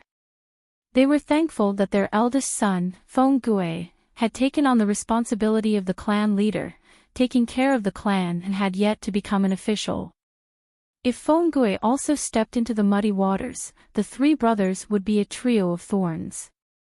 Both the palm and the back of the hand were flesh and blood. If one of them was injured or died, even the father would mourn inconsolably. Feng Ren had no choice but to comfort him. Children and grandchildren have their own blessings. Wen Fu, don't take it too hard. It was a pity that the world was in chaos. Who knew how many times such a play would have to be performed? The children had all grown up and had their own choices and aspirations. The path of life was chosen by them. Whether it was the road to hell or the broad road, as parents, they had no right to interfere. Ching Ching looked haggard as he said, I also want to get over it, but I had a dream last night. My heart still palpitates and feels uncomfortable. Feng Ren asked him, what dream? Ching Ching sighed and recalled carefully. Then, he said heavily, I dreamed that I had returned to the old house in Suian County. The house had been in disrepair for many years, and only the walls were left. Inside, it was densely covered with spider webs and snakes and insects. Somehow, Ching walked straight to his eldest son's old residence. Through the courtyard door, he saw 2 long worms coiled around a fishnet table in the courtyard. They were both dying. Ching was not afraid at all. At this time, a 3-headed, red-beaked black bird flew in from outside the house. It was about 12 feet long and its wings could cover the sky. It rushed towards one of the heads and pecked at it. Ching panicked and wanted to hit the strange bird with a wooden stick. At this time, one of the long worms suddenly crashed into the wall. After saying that, he suppressed the palpitation in his heart. After that, Ching woke up in fright. Feng Ren was puzzled and turned to ask Master Yuanjing. I heard that you are proficient in the art of interpreting dreams. How do you interpret this dream? Ching Ching also looked at him. Master Yuanjing thought for a while and asked Ching Ching, are there any differences between the 2 worms? Ching Ching said, they look very similar. If you want to point out the differences, one is longer and thicker, while the other is shorter and thinner. Which one crashed into the wall? Ching Ching carefully recalled, the thicker one. After crashing into the wall, you woke up from the dream. Did you see what happened to the long worm? Ching Ching said, I don't know. After it crashed into the wall, half of its body was buried under the wall. I vaguely remember that the strange black bird seemed to want to peck it. After listening for a while, Master Yuanjing made a conclusion. Find a doctor to prescribe you 2 doses of calming decoctions. Ching Ching was speechless. Perhaps Master Yuanjing's words worked, but Ching Ching did not feel so bad. Seeing that he was not in good spirits, everyone tried their best to persuade him to stop what he was doing and go home to rest. Tang Yao, Master Yuanjing's student, had been holding it in for a long time. He was absent-minded for the entire afternoon. Tang Yao sent Master Yuanjing back to his mansion. Then, he stuttered, Teacher. Master Yuanjing's face was calm. He asked calmly, What do you want to ask? Mr. Ching, that dream, it's very likely. I know, Master Yuanjing said, but can I tell Wen Fu? Tang Yao was silent for a while. He had only learned a little about the art of dream interpretation. He learned it from the master out of curiosity. Even he could see that the dream was strange. How could the master not know? He will definitely lose his son within a year, and it will be his eldest son. Looking at Wen Fu's face, the patterns on his son's palace are messy, and there is a fine broken line. The hall of tears is sunken, and the color is slightly gray. All of these indicate that his son is in trouble. Also, his dream was that the bird ate the dragon and the snake, and the master lost his son. In the dream, he saw 2 long worms that were covered in scars in the courtyard. Not only was he not afraid, but he also stood up to protect the black bird when it tried to attack the long worm. It was obvious that he knew about it. With such a clear dream, it was no wonder that he felt uneasy. After that, the thick long worm hit the wall and died. I guess the eldest son didn't die in the hands of someone else. It was most likely suicide. Tang Yao was stunned. Can't it be avoided? Tang Yao had been in contact with Qing Qing for many years. His respect for him was second only to Master Yuanjing and was on par with Feng Ren. Master Yuanjing said, Wenfu's dream, rather than saying it was a sign of something, it was the most obscure worry in his heart. Tang Yao was speechless.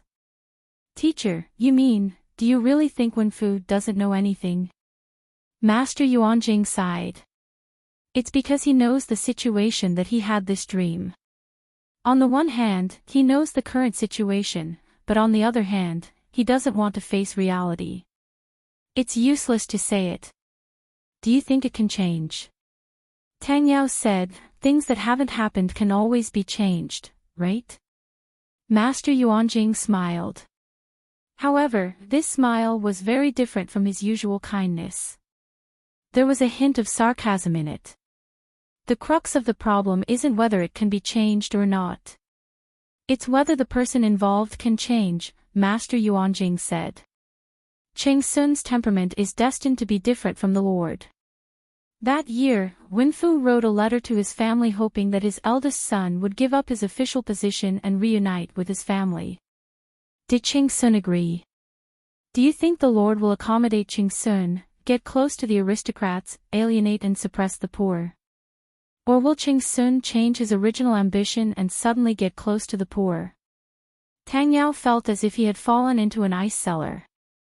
Master Yuanjing continued, it's because Wenfu knows the standpoint and ambition of his two sons that the two long worms fought in his dream. In the end, both of them were defeated. Lu Shi was powerful. Although Su Bei had the strength to fight, Qing Qing was more inclined towards Lu Shi. Therefore, the one who was defeated in the dream and killed himself was the thicker worm. To put it bluntly, this dream was Wenfu's inner judgment of the situation. Tang Yao was speechless for a while. He mumbled, no wonder, Master Yuanjing said, although the dream can be a sign, it's more like the other side of the human heart. So, it wasn't the dream that predicted that Master Qing would lose his son. Instead, it was his inner belief that he would lose his son.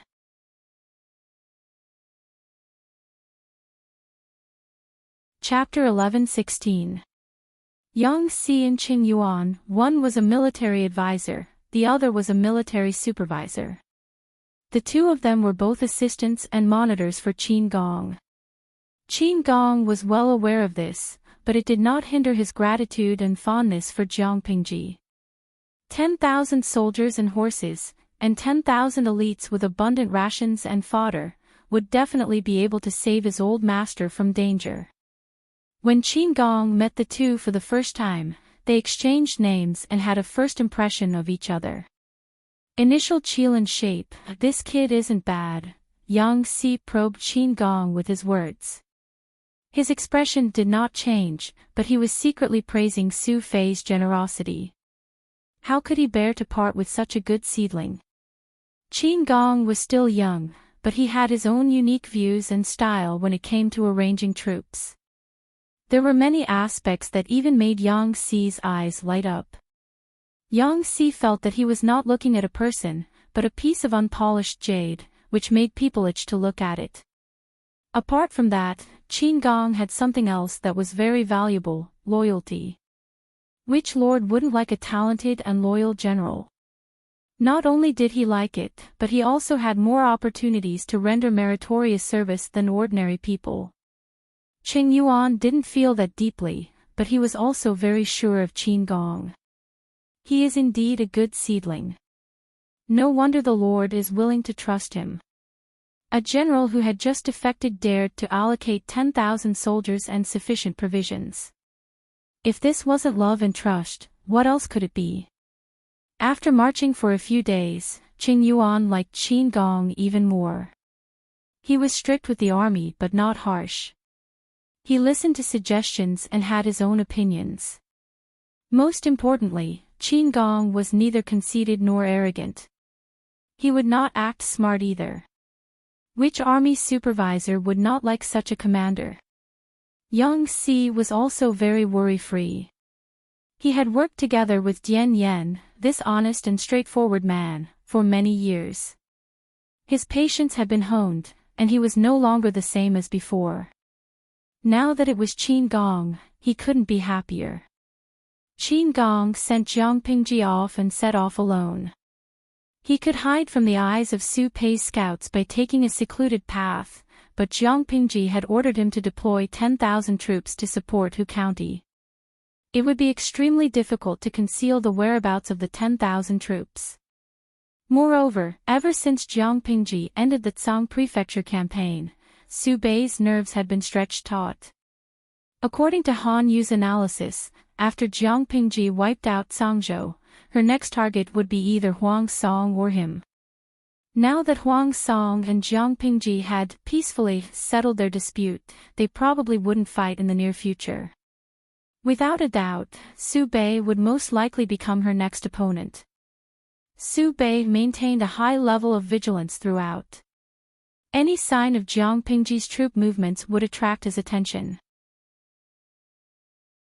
A few days after Qin Gong's army departed, Su Bei received an urgent secret letter. Lu Lanting just won't stop for a second.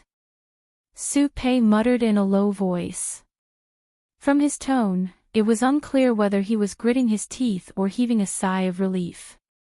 It was probably the latter. After all, he couldn't stand being tense for a long time. Now that the dust had settled, he felt relieved. "My lord, is there any movement from Lu Shi?" Hearing Su Bei's mumbling, Ching Sun, who was seated below, asked. Su Pei replied, according to the secret letter, the reason Lu Shi sent 10,000 soldiers south was most likely because of me. The small feudal vassals in the south of Dongqing had almost been divided up by him and Huang Song. Now, only he and Huang Song were left.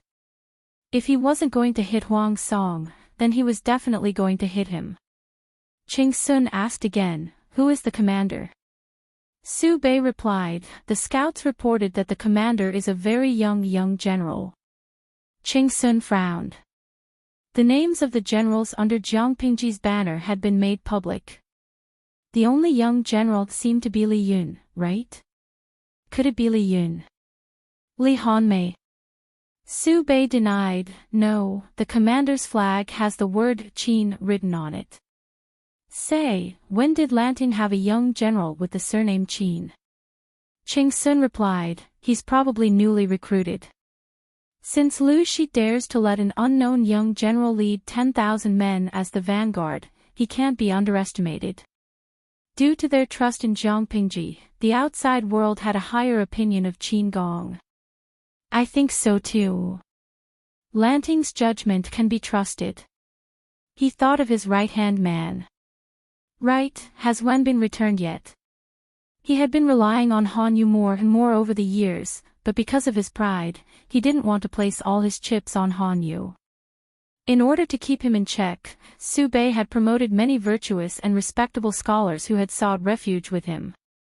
If Wei Ci was here, he would know that Su Bei's entourage was rather luxurious, but most of them were supporters of the aristocratic families.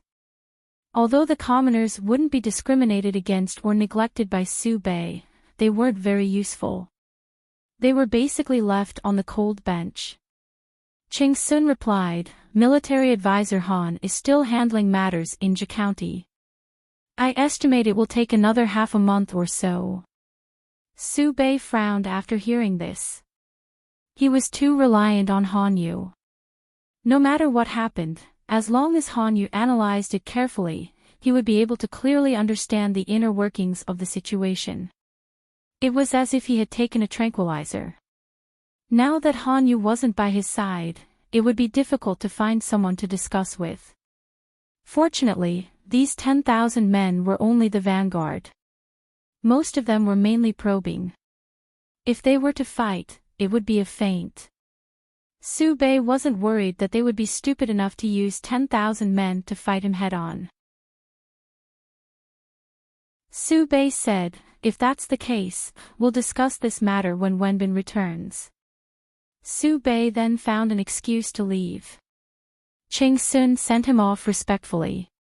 When Su Bei was out of sight, Ching Sun left the meeting hall. Although it seemed calm on the surface, a turbulent undercurrent was brewing. "Master, why did you come back so early today?" When he returned to the mansion, his wife came forward with a maidservant. She took the cloak he had taken off and asked him in a soft and gentle voice. Ching Sun replied, "I came back first since there was nothing to do in the meeting hall." His wife was startled. She had shared a bed with Ching Sun for almost 10 years. She had completely mastered the ability to read people's minds by looking at their faces. Although Ching Sun didn't seem to be affected on the surface, he must have been suppressing his anger. Could it be that his colleagues had made things difficult for him in the meeting hall? "Don't overthink it. Your husband is fine." Ching Sun turned around and went to the study. He returned his dinner without even touching a single chopstick. Of course he was fine. Su Bei had summoned him today and mentioned the secret letter. It was obvious that he wanted to discuss this matter with him, but he changed his mind at the last minute. His lord's attitude was like a fishbone stuck in his throat. As an official, he couldn't possibly resent his lord. Instead, he felt that Han Yu was disgusting. After suppressing it for an entire night, he finally managed to endure this matter. Who knew that the next day, Su Bei would summon all the officials to the meeting hall? It turned out that he had received another secret letter. Today's secret letter was obtained by the scouts after they had gone deep into the investigation. They hurriedly sent it over again. Ching Sun listened attentively for a long time. There were 3 main points in the second secret letter. First, the commander-in-chief's surname was Qin Gong. He was young and probably hadn't been crowned yet. Second, this time the military counselor was an old acquaintance, Yang Si. They had been drinking together a few months ago, but now they were going to turn against each other. Third, this army of more than 10,000 was heading straight for Shanghai County instead of Zhe County. The first and second points were understandable, but the third point was used as the main point. It seemed somewhat unworthy of the name. If one knew that Qin Gong was originally the son of a general under Su Fei's command, then it would be easier to understand. One of the strategists said, "I heard that the bloodline of the Qin family is extremely loyal. Why would they seek refuge with the second master at this time?" The Qin family was considered a vassal of the Su family. Their ancestors had been loyal to the Su family since then. For more than 300 years, there hadn't been a single case of rebellion.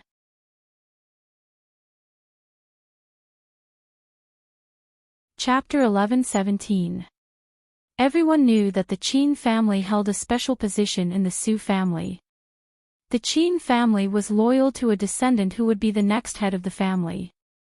The current head of the family was Su Bei, but the Qin family had always been loyal to Su Fei. Wasn't this a clear slap to his face, announcing to the world that his position as head of the family had been seized through illegal means? Every time he thought of this, Su Bei wished that his grandfather would appear in his dreams in the middle of the night so that he could clarify the situation. As the eldest grandson of the first wife, how was he inferior to Su Fei? It was precisely because of the old man's bias and denial that Su Bei was so eager to defeat Su Fei. He wanted to let the world know that Su Fei was inferior to him. The fact that he was able to obtain the position of patriarch was a well-deserved one. Now, Su Fei was holed up in a corner. Seeing that he could not hold on any longer, Su Bei felt that the rock that had been pressing down on his heart was finally about to be removed. Who knew that an unforeseen event would occur at this moment? Su Bei suppressed the restlessness and rage in his heart and said darkly, "The Qin family is loyal and unwavering. The entire family died in battle for Su Fei, leaving only Qin Gong. Tell me, why did Qin Gong seek refuge with Lu Shi? Why did he receive over 10,000 troops from Lu Shi and head straight to Hu County? The officials bowed down, not daring to look at Su Bei's gloomy face. Regardless of the twists and turns, at least one thing was certain. With Lu Shi interfering in this matter, it would be difficult for Su Bei to kill his cousin Su Fei. One by one, are you afraid to speak or do you not know? Su Pei was so angry that he stood up from his seat, raising his hand to point at the dense mass of officials below. Who would dare to stand out at this time? Ching Sun even heard someone whispering to the side. If only Han Yu was here. Han Yu's character was rather straightforward. Except for special circumstances, he would usually speak his mind. Although such a character was not likable, he was a good candidate to take the blame at critical times. If he was here, before Su Bei could question him, he would have already thought of a way to extinguish the fire. How would the atmosphere have become so tense? My lord, the crux of this matter is not who Qin Gong sought refuge with, but Lu Shi. Ching Sun endured the gazes of dozens of people in the hall and said slowly, the conflict between my lord and Su Fei can be described as a feud between feudal vassals. To put it simply, it is a family matter between brothers. Logically or emotionally, Lu Shi shouldn't have intervened, let alone helped one side. Furthermore, my lord and Lu Shi have known each other since they were young. During the Huang River Conference, the lord had taken care of her many times. Now, she didn't care about their past relationship and interfered in the lord's family matters. His actions are against justice and justice. To put it bluntly, this person was a busybody. No matter what, Su Bei had taken care of her in the past. Was this how she repaid him? Humans do things. Su Bei suppressed the anger in his heart, but Ching Sun's words were reasonable. He could not refute or reprimand him. Lu Shi. Lu Lanting is a traitor. So what if he does something immoral? Who can control her? Su Bei's words indirectly acknowledged Ching Sun's comments about Jiang Pingji. Ching Sun suggested with a calm expression. Our lord has ordered someone to send a written demand for an explanation from Lu Shi. It was good that she could retreat. My lord is also in the right if he refuses to retreat. As soon as these words were spoken, Su Bei's expression of anticipation immediately vanished. It was as if a volcano was being suppressed in his eyes. Is this something that can be resolved with a written demand? Su Bei was unable to restrain his anger. He felt that Ching Sun was speaking nonsense and wasting his time and anticipation. Ching Sun was not afraid. Instead, he said calmly, Lu Shi's intentions are not with Su Fei, but with the Lord. It's just that she has no justifiable reason to attack. If she rashly attacks the Lord, she will bear the stigma of ungrateful. If the Lord loses her cool first, she will have an excuse to attack. Now, she is only interfering in the Lord's family matters and pulling Su Fei along. At the end of the day, she hasn't really. Say no more. Let me think about this matter. Su Bei interrupted Ching Sun unhappily. Ching Sun could only swallow the words that were stuck in his tongue and silently return to his seat. Given the current situation, a war was inevitable. The only difference was who had the initiative and who had more justifiable reason to attack. Ching Sun was afraid that the Lord would act rashly and give Lu Shi a chance to pick a fight. Su Bei did not want to hear this. He wanted to avoid a war as much as possible. Not long after Qing Yuan sat down, his colleague beside him stepped forward. Replying to the Lord, I think one thing that Gong Luo just said is very reasonable. Lu Shi helping Su Fei is essentially interfering in the Lord's family matters. If the Lord takes care of this family matter before her vanguard arrives, she will naturally have no other reason to attack again. Hearing this, Ching Sun suddenly clenched his fists and looked at his colleague beside him in disbelief. Lu Shi was determined to fight. How could he stop just because Su Fei was the first to die? If things went awry, he would be attacked from both sides. If the Lord dealt with Su Fei, it might even help Jiang Pingji solve a problem. From Ching Sun's point of view, since a war was going to break out sooner or later, why not take the initiative and make sufficient preparations? Unexpectedly, Su Bei was a little interested in this suggestion. No matter why Qin Gong joined Jiang Pingji's camp, it was partly due to Su Fei's incitement. He was afraid that Su Fei would use Jiang Pingji's power to make a comeback. This was not something he wanted to see. The person who understood you the most was often not a friend but an opponent. The Su brothers were no exception. Su Bei also understood his cousin. Just like how he could not accept his grandfather's favoritism towards Su Fei similarly resented himself for wanting to monopolize everything just because he was the eldest grandson. They could lose to others, but they could not accept losing to their opponents. Does he really think that Lu Shi is his last hope? Su Bei sneered in his heart. His eyes flashed with a trace of scheming. He would definitely not give Su Fei any chance to make a comeback. Su Fei did not expect that Su Bei would disregard the fact that he was from the same clan and kill him. This was beyond Su Fei's expectations, but it was within Jiang Pingji's expectations. Ask her for help. The price was huge. Basically, no one could afford it. Qin Gong led more than 10,000 elite troops to Hu County. On the way, he received a secret report. Su Bei's army had made a move. They had abandoned the siege and turned to attack Shanwu City. If nothing went wrong, Su Fei would at most be able to hold on for another 10 days. Shanwu City's terrain was steep. It was easy to defend and difficult to attack. That was why Su Fei could hide there for a while. However, if Su Bei really attacked the city regardless of the price, Su Fei would be able to hold on for at most 10 days. How? When Qin Gong heard the news, he was so shocked that he almost fell off his horse. It was as if all the blood in his body was about to flow backwards. How far is it from here to Shanwu City? Yang Si asked the messenger. The messenger replied, at least half a month. Half a month. There was not enough time. Qin Gong tightened his grip on the reins. The more panicked he was, the calmer his mind became. Military advisor.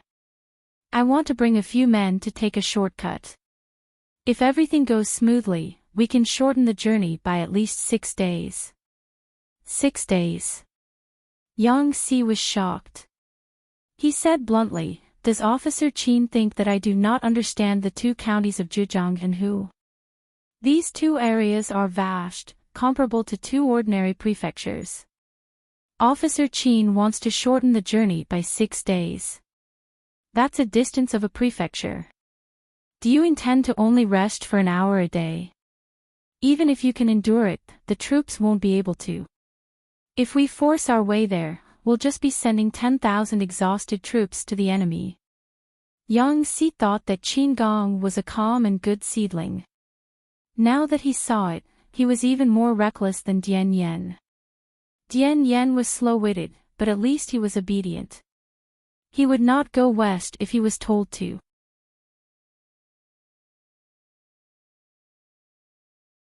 Chapter 11:18. Although Qin Gong served Jiang Pingji as his master, his heart was still biased towards his former master, Su Fei. Now that his former master was in trouble, how could Qin Gong sit still and continue on his journey? He wished he could grow a pair of wings and fly to Su Fei's side.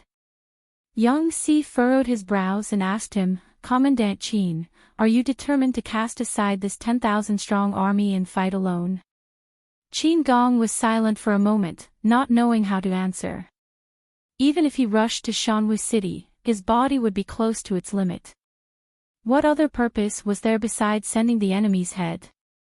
If he didn't do that, was he supposed to watch Shanwu City fall and his former master die in the hands of others? He couldn't do that. Yang Si squinted his eyes. Something seemed to be brewing in his calm eyes, but it disappeared in a flash. It was so fast that no one could catch it. When the time was right, Young Si smiled faintly and said leisurely, "I have a plan. I have a plan that might be able to solve this urgent problem." Qin Gong said hurriedly, "Military counselor, tell me quickly. If we can solve this problem, you will be my benefactor." Young Si could not bear to tease Qin Gong, who was so anxious that his eyes turned red. "This plan is simple." Young Si smiled and said, "What is false is true, and what is true is false. Our vanguard only has 10,000 people, but it is impossible for Su Pei's scouts to cover the entire north of Dongqing. Why don't we spread false news and fabricate it, making them suspect that the vanguard battalion is just bait to attract their attention, while the real main force took a detour and split into three, launching a pincer attack on Zhe County?" Qin Gong listened carefully, and his eyes brightened.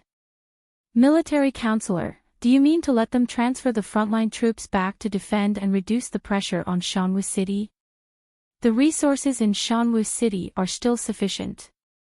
It will not be easy to break the city with the steep terrain and natural barriers. If we speed up our march, maybe we can reach Shanwu City before it falls." Young Si put his hands in his sleeves and smiled faintly. Exactly. This was a good idea, but Qin Gong's smile gradually disappeared when he thought of something else. He frowned and said, "Military counselor's plan is good, but Han Yu, Su Pei's advisor, is not easy to deal with. Apart from him, there is also Wu Wei from Jiangding County in Qinzhou. Sir's plan might be seen through in front of the two of them." Yang Si's expression was somewhat stiff. "Commandant Qin, as far as I know, Han Wenbin is not in Hu County at this time," Yang Si said. "Also, what's with the 5 flavors?" Qin Gong was puzzled. "Are you referring to Wu Wei? It is said that this person is close friends with Han Yu. When the two of them work together, it is extremely difficult to deal with them." Qin Gong's father and elder brother had even suffered a loss at the hands of this man. However, in the past few months, there had been no news from the front lines about 5 flavors. It was as if he had disappeared. Yang Si said embarrassedly, "If the 5 flavors you're talking about are sour, bitter, sweet, spicy, and salty, that's a nickname I gave myself." Qin Gong, 2 years ago, in order to solidify the alliance between Su Bei and his lord, Yang Si had used their relationship as allies to come up with many ideas for Su Bei's sake. This was to demonstrate their sincerity in forming an alliance. He also wanted to use this opportunity to find out the ins and outs of Zhejiang Shanghai Commandery. Yang Si didn't want his lord to misunderstand, so when he was in Su Bei's territory, he often asked people to call him by other names. Well, the nickname he gave himself was 5 flavors. Sour, bitter, sweet, spicy, salty. It was a nickname that had the flavor of a foodie. He didn't like those elegant nicknames that were full of artistic flavor, but he was rather fond of the common name, 5 flavors. Qin Gong's eyelids twitched. The military advisor is 5 flavors. For some reason, the nickname that Yang Si usually liked now felt somewhat shameful. Yes. Qin Gong's confidence increased after receiving a positive reply. "We'll do as the military advisor says." Yang Si was 5 flavors. This truth gave him an inexplicable confidence and made him feel much more at ease. It was unrealistic to shorten the journey by 6 days, but it was still possible to shorten the journey by 2 to 3 days if they worked hard. Not only did it ensure speed, but it also ensured the combat strength of the soldiers. Shanwu City was on the brink of destruction. The enemy outside the city launched continuous attacks day and night, and the soldiers under Su Fei's tent could only struggle to cope. As the days passed, the originally sturdy city walls became mottled, and obvious signs of damage appeared on the walls. Regardless of whether it was the attacker or the defender, they would have to pay a terrible price for every attack. When the gongs were sounded to retreat, both sides would leave behind many corpses of their soldiers. The air was filled with the stench of blood for several days. Su Fei counted the days with his fingers. His heart was tormented, and his already dry hair was dyed gray in just a few days. The reinforcements haven't arrived yet. He had to ask this question every day, sometimes more than 10 times. Every time, he received an answer that disappointed him. They haven't arrived. Su Fei's nerves were stretched taut, and his emotions were getting out of control. Because he was tired of defending, he didn't notice that Su Bei's army's attacks had eased up in recent days. This easing was only relative. Shanwu City's defeat was already a foregone conclusion. The only difference was whether it was earlier or later. Unbeknownst to him, Su Bei's side was panicking because of the rumors that Yangtze had spread. He couldn't make up his mind for a while. The secret envoy has sent back news that Lu Shi's army used 10,000 vanguard soldiers as bait. They secretly split into 3 groups and launched a sneak attack on Jia County. If this news is true, why don't our lord temporarily postpone the attack and return to help stabilize Jia County? Su Fei is already an arrow at the end of its flight. It's not worth the risk. There were many such voices, but there were also different voices. Ching Sun said, the secret envoy's news can't be completely trusted. These few days, there weren't any traces of Lu Shi splitting his army to launch a sneak attack. His colleague refuted, since it's a sneak attack, how can it be easily discovered by the scouts? What is a surprise attack? The important thing is to catch the enemy off guard and attack when they are unprepared.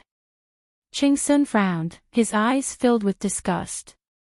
He retorted, since it's a surprise attack, how did the secret envoy receive this news?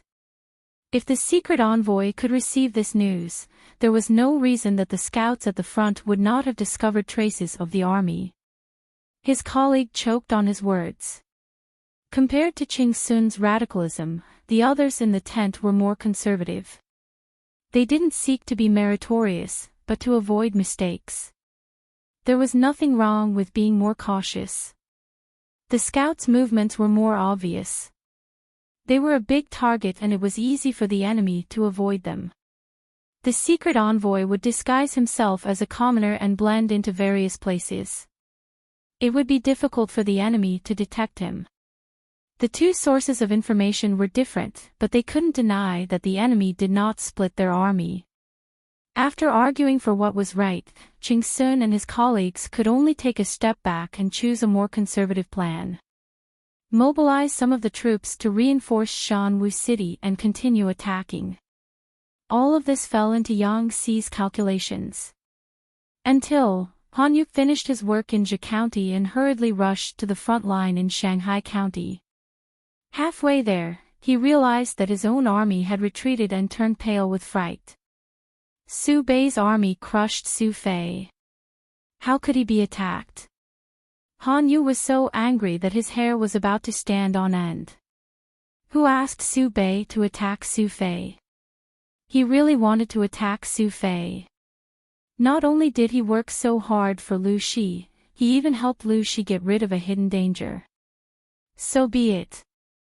Who asked Su Bei to withdraw some of his troops to reinforce Jia County? The 3 armies sounded intimidating, but if they wanted to launch a sneak attack without anyone knowing, each army would at most have 2,000 to 3,000 men. The 3 armies added up to less than 10,000 men. How could they penetrate the vast Jia County? It sounded like Yangtze's smokescreen.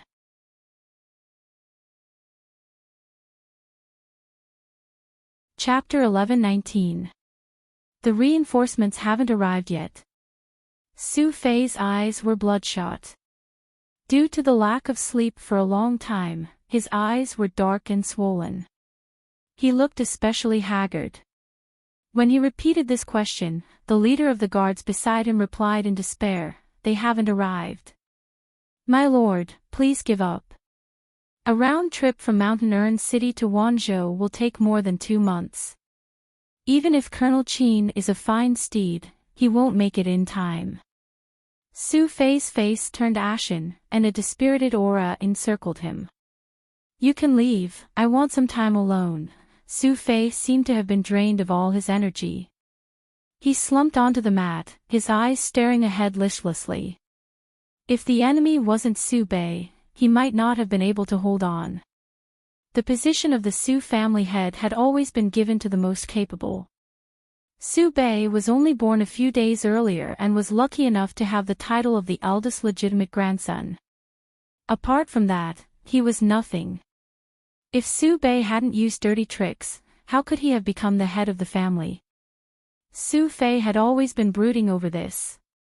In this lifetime, he, Su Fei, could lose to anyone but Su Bei. Seeing Su Fei's state, the leader of the guards was anxious, but he didn't dare to anger him further. The sky gradually darkened, and the battle cries outside Mountain Ern City gradually subsided. Watching the orange sunset gradually sink from the west, Su Fei's taut nerves temporarily relaxed. However, he knew that after this night, an even more intense attack would come tomorrow. There weren't many weapons left in the city. What's the situation outside the city? Su Fei asked. The number of casualties has increased by 500. There are only 5,000 soldiers left in the city. If we attack again tomorrow, I'm afraid we won't be able to hold the city gates. The old general guarding the city gates said tiredly, at noon today, the enemy's vanguard broke through the city gates. Hundreds of them charged into the city. If not for the soldiers blocking the gates with spears, I'm afraid we wouldn't have been able to hold them. The situation tomorrow will be even worse. We won't be able to hold Mountain Ern City. Mountain Ern City was lacking in resources, and the soldiers had suffered heavy casualties. It looked like they were at the end of their rope. The old general said hoarsely, "My lord, why don't we?" Su Fei stared straight at him, his thin lips pressed into a thin line. He didn't say a word. The old general knew that Su Fei was unhappy, but it was too late to say some things now. He said earnestly, "Where there's life, there's hope. My lord is so noble, why do you want to perish together with the rubble? Listen to this old official's words. You should disguise yourself and let the guards escort you and the mistress out of Mountain Ern City." If the old general stayed behind to delay them and attract the majority of the troops, there might still be a chance of survival. If we continue to stay in Shanwu City, sooner or later we will become a turtle in their jar. The old general was straightforward and didn't notice that his choice of words was inappropriate. How could Su Fei be a turtle? Su Fei's fists loosened and tightened, then tightened and loosened again. His expression kept changing, just like the torment and hesitation in his heart. The old general advised, "Your Highness, make a decision as soon as possible." Su Fei took a deep breath and closed his eyes to hide the pain surging in them. "All right," he agreed. Abandoning the Barbican city to escape would mean admitting that he was inferior to Su Bei. How could Su Fei be willing to accept this? The old general heaved a sigh of relief. He got up with difficulty and bowed to Su Fei, then slowly bowed and retreated. The old man was getting on in years. Regardless of physical strength or combat ability, he couldn't compare to a young man. Seeing his old companions die in battle one by one, the old general felt extremely pained. However, he couldn't show it and affect the morale of the army. The night was dark and the enemy didn't come to ambush them. However, no one dared to let their guard down. They were afraid that if they slept, they wouldn't wake up again. The old general personally went to the city gates to check on the defense. He didn't expect to be able to defend the city tomorrow. He just hoped to delay for a while longer to buy time for his lord. That night, the Su residence in Shanwu City was brightly lit. Su Fei's wife dismissed most of the maids and servants. The women were extremely busy. Not only did they have to pack up gold and silver, but they also had to prepare rations, water, and carriages. As the mistress of the house, the first wife could still hold the fort. However, the women in the courtyard were crying and wailing. Their emotions affected their children. A few sons and daughters of concubines were crying in the arms of their nannies or birth mothers, tears dripping down their cheeks. The eldest daughter, who was now 11 years old, was the calmest. Not only did she not cry, she even helped her mother pack up. Bringing jewelry at a time like this. The first wife saw the concubines packed up one by one. She was so angry that she couldn't speak. His most favored concubine had 5 chests of clothes and jewelry. Now, she didn't even care about her life, but still cared about beauty. At a critical moment, could these jewelry become food and water? When they were hungry or thirsty, did they rely on gold and silver jewelry to survive? The concubine who was reprimanded blushed and immediately tried to defend herself. Why can't I bring it? These are all gifts from Master. If I lose any one of them and Master asks, I won't be able to bear the responsibility. This noble concubine was the one with the most confidence in the residence because her belly was very strong. Su Fei had 3 sons and 3 daughters. 2 of the sons of concubines were born from her belly. The first wife and Su Fei had been married for many years. Until now, they only had 1 daughter. For the sake of her children, the first wife could only turn a blind eye to the concubine's jealousy. Mother, don't worry about her. If she likes to wear it, then let her wear it. Daughter wants to see if father will let her get on the carriage. The first wife was about to get angry when her right hand was gently held by her daughter. A concubine is a concubine, something that can't be shown in public. They were running for their lives, not on a spring outing. The concubine choked and her pretty face turned red with anger. She knew that this eldest daughter had a fiery temperament, but she didn't expect her to be so vulgar. She dared to scold her in front of her shoe mother. I am your shoe mother. How dare you insult me like this? A shoe mother is also a mother, but are you worthy? The concubine was about to get angry when she saw Su Fei's figure. At this time, she swallowed back her words. She pinched the handkerchief and pressed it against her watery eyes, as if she had been greatly wronged. If Su Fei saw her like this, she would most likely come over and ask a few questions. She could then accuse her. The result was unexpected. Su Fei went straight inside. She passed by a few beautiful concubines and asked the first wife, "Everything is ready?" The first wife replied, "Everything is ready." Su Fei sighed softly. Then let's go. The concubine sons and daughters were also perceptive. They were crying hoarsely just now, but when Su Fei came, they became sobs. Su Fei led the way and was about to leave. Out of the corner of his eye, he glanced at the big chests. An inexplicable anger filled his chest. Is this what you mean by everything is ready? The first wife glanced at them and secretly curled her lips. These chests are not mine. Even my paternal family only picked 2 as souvenirs. Su Fei's eyes suddenly turned. The concubine who was originally planning how to accuse her was shocked. She had served Su Fei for many years. When had she ever seen such a scary look? It was as if a beast would jump out in the next second and bite off her neck. These are concubines. They are all gifts from Master. I can't bear to part with any of them. Su Fei looked at her a few times and suddenly snorted coldly. The concubine thought she was safe and showed a charming smile again.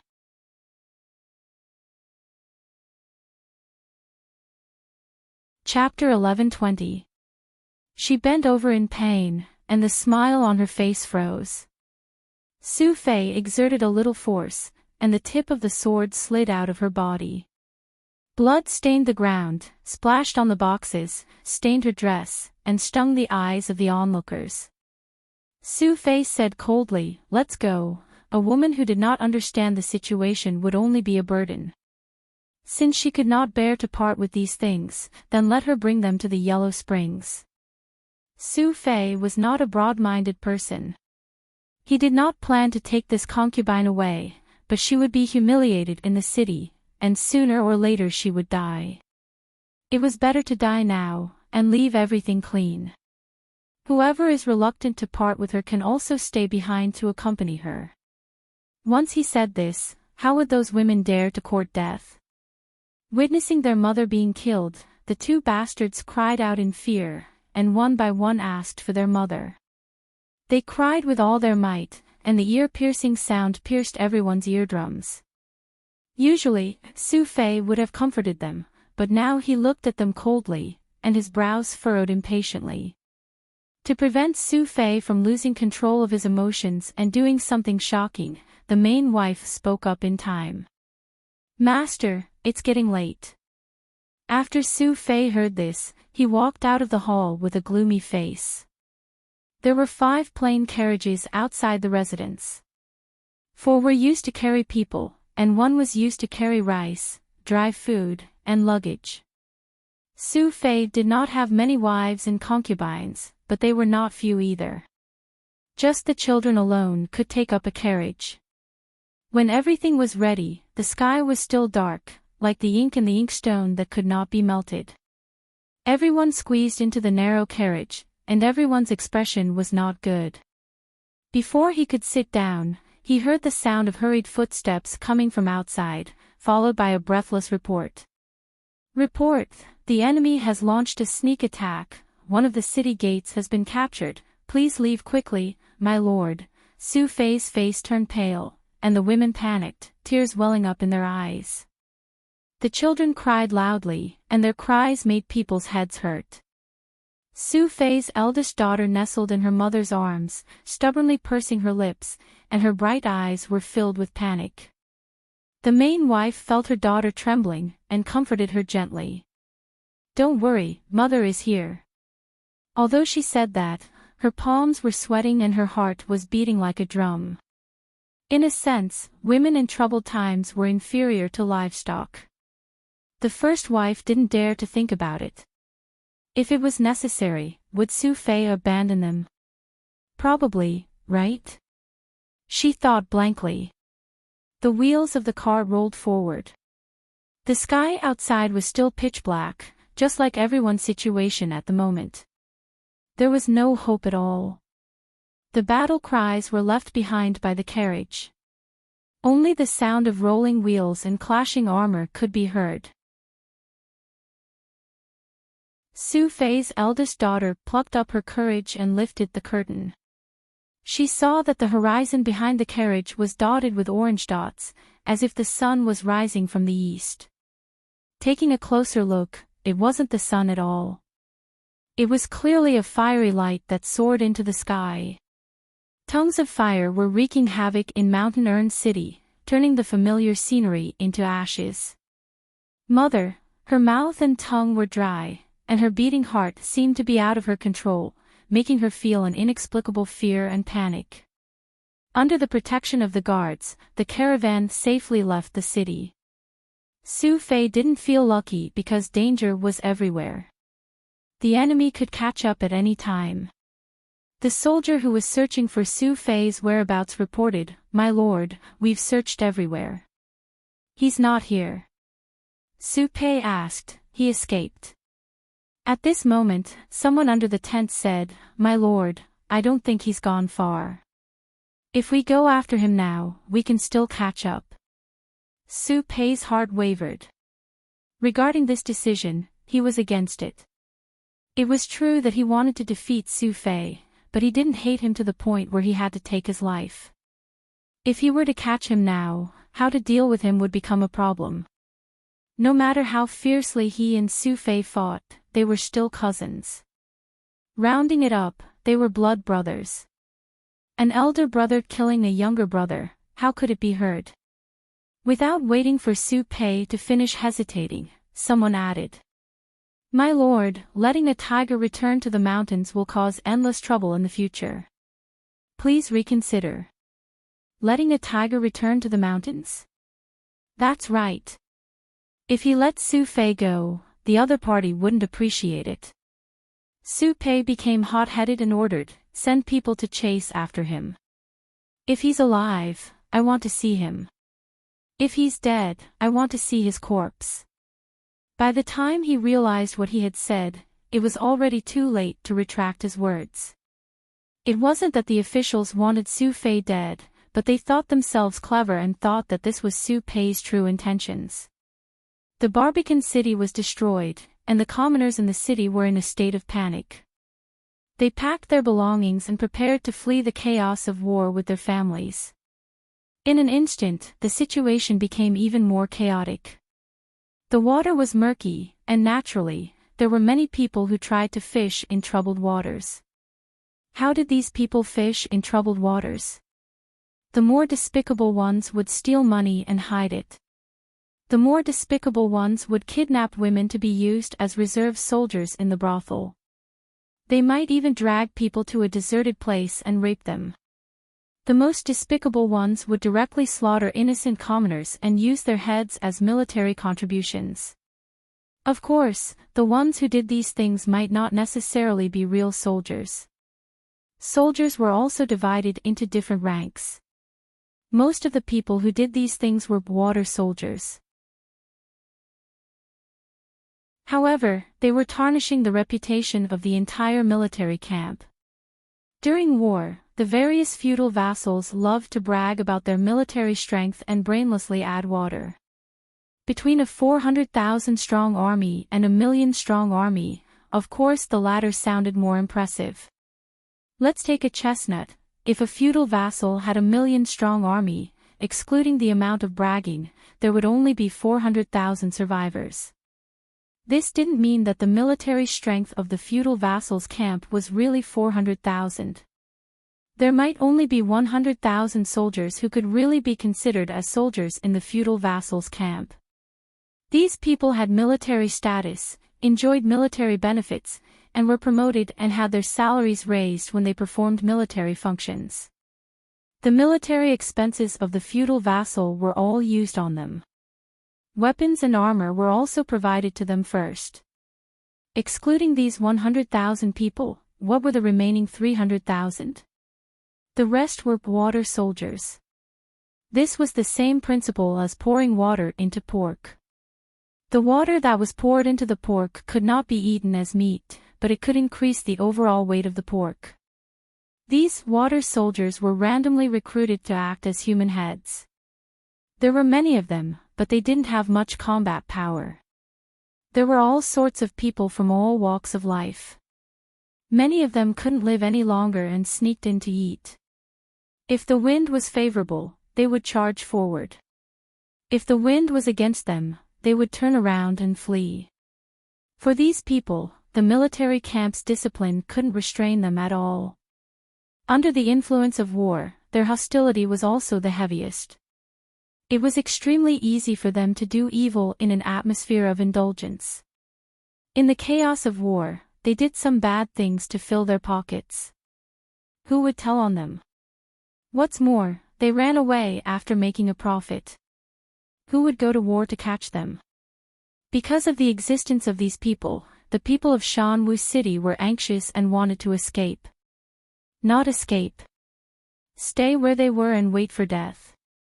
My lord, the pursuers have caught up. Because they couldn't find the whereabouts of Su Fei and the others, they could only cast a wide net and send out several teams to search for them. This also caused the number of enemies who found traces of Su Fei and the others to be small. If they fought hard, they could still kill their way out. After a fierce battle, the 5 carriages were scattered by the chaotic army. When Su Fei heard this news, his entire face turned green. My lord, most of the guards were by Su Fei's side, so they could still fight. Turn back.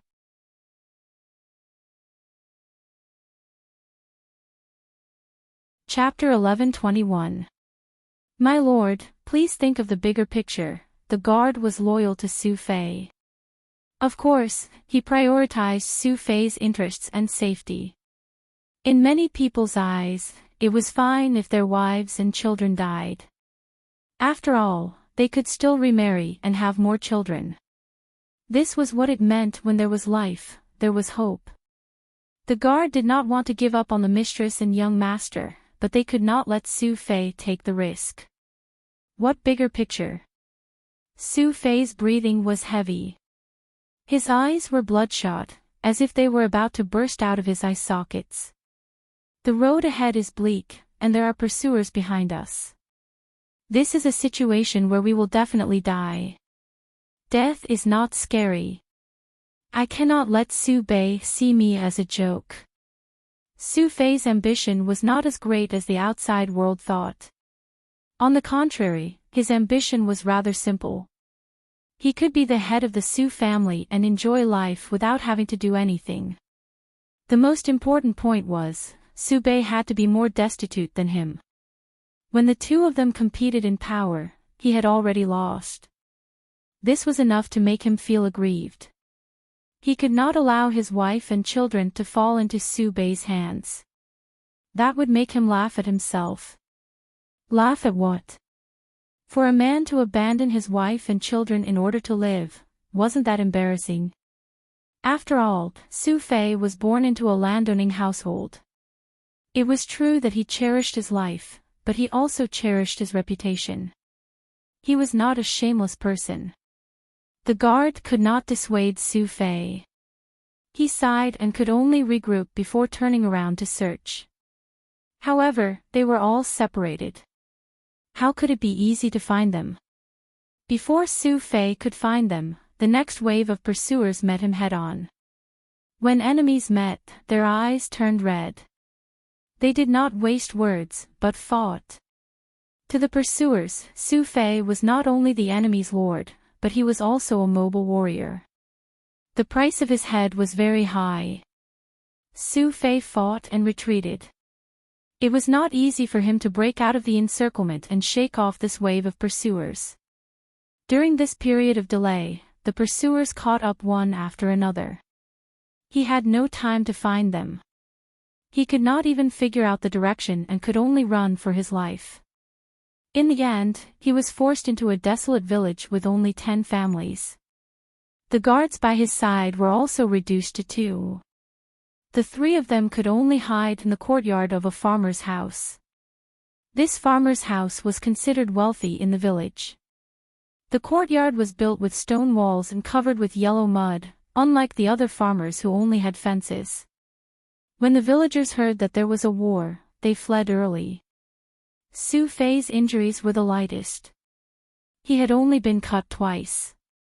The guards who had risked their lives to protect him were more heavily injured. Half of their bodies were covered in blood. A man entered the farmhouse. After a while, he found a set of men's clothes. He held the clothes with both hands and said, "My lord, please change into this. I will change into your clothes to distract the pursuers. You should take advantage of the situation and blend into the ranks of the refugees. You might still have a chance of survival." Seeing this, Su Fei's eyes were filled with sorrow. He said, "Forget it, you may leave." "Master." The 2 of them couldn't believe their ears. What did he mean by letting them go? Their pursuers were still rushing over, and they did not know when they would catch up with them. If another wave came, none of them would survive. "I've made up my mind." Su Fei panted and said with a calm expression, "There's no way forward and no way back. If the heavens want me dead, how can I defy the heavens? I was born into the Su family, I was born noble, I have my own pride. If I have to pretend to be a refugee in order to survive and linger on for the rest of my life, I might as well face death. At least he would be able to clear his name. I want to let Su Bei know that I will not lose to him in this aspect." Su Fei gritted his teeth and squeezed out a few words. "I will wait for him at the Yellow Springs Road." Su Bei had tried to kill him. He wanted to see what kind of good ending this person would have. The two guards looked at each other and saw the hot tears welling up in each other's eyes. Feeling helpless, they bowed to Su Fei and left the courtyard. Before leaving, they even closed the courtyard door. Su Fei looked at the green tree in the courtyard. The corners of his lips curled into a helpless sneer. What a coincidence, the place to hang himself was already prepared. Su Fei moved a wooden stool over and untied the decorative silk sash around his waist. He wrapped it twice and hung it on a tree branch with a dead knot. Facing death required a great deal of courage, but Su Fei felt at peace. He stretched his neck over and kicked the stool. There were two sides to the conversation. Su Fei's wives and concubines had been separated from him. It was unknown whether it was due to the guidance of the unseen or something else, but the carriages of his wives and sons were not far from each other. They quickly gathered together. What caused them to despair was that Su Fei's carriage had disappeared. Most of the guards had also disappeared. Although they had dozens of guards by their side, they were not enough to protect them. The concubines felt that Su Fei had abandoned them and wept non-stop. The main wife made a decision and hurried along the planned route while looking for Su Fei. How would the concubines dare to talk back? The dozens of guards who were left behind only listened to their lord and mistress. They were just concubines. Who did they think they were? If they talked back, they might die even faster. Unfortunately, their luck was just that little bit off. After they separated from Su Fei, they attracted the covetous eyes of bandits. These bandits were ruffians who had become bandits nearby. They were originally the water soldiers of Mountain Urn City. Ever since Mountain Urn City fell into a bitter battle and was about to fall, the water soldiers fled more and more in order to survive. They escaped, but food became a problem. They had no money and no rations. They could only take the risk out of desperation and rob houses. Needless to say, this kind of life was wonderful. Each of them lived a free and unfettered life. It was much more comfortable than being a nuisance soldier. One day, they saw a few carriages from afar. The guards protecting the carriages were all injured. The bandits pondered for a while and quickly guessed that the carriages belonged to a wealthy family who escaped from Mountain Urn City. Any item from such a wealthy family was enough for them to eat for a lifetime. Wouldn't it be a pity if they didn't kill a fat fish that came to their doorstep? The guards were well trained and were armed. However, they were few in number and they were all injured. The bandits were numerous and had all kinds of weapons in their hands. There were choppers, saws, hoes, stones, carrying poles, everything that one could think of. As the saying goes, a random punch could kill an experienced master. The bandits quickly gained the upper hand and killed all the remaining guards. "Boss, they are all women," an exclamation was heard from among them. Along with the exclamation, there was also the high-pitched scream of a woman. The faces of the women turned pale. The bandits outside the carriage wanted to poke their heads in, scaring them. Moldov **Ker, each of them is prettier than the last. Look, I'm hard. The thing in front of your chest is so big and soft. It's much better than the girls in the brothel. This skin is so thin and soft. It's hard to pinch, right? A group of boorish men commented on them. When had these women who lived in the backyard ever seen such a scene? These men spoke vulgarly. Listening to them, they had a vague feeling that they were being violated from head to toe. They wanted to kill themselves. What good could they get from falling into the hands of these men? "Don't touch my daughter," a man tried to reach out to Su Fei's eldest daughter. The first wife clawed and scratched him like crazy. She opened her mouth and bit his nose. Crazy woman, after being bitten, the man grabbed the first wife's hair and threw her to the side. The back of her head hit the carriage. With a thud, the whole carriage shook. Xiao Er, run, little girl, where can you run to? How could a young girl who lived in the boudoir be a match for an adult man? She was grabbed by the hair and slapped. The force was so strong that half of her face quickly swelled up. The man still refused to stop and lifted her up from the ground.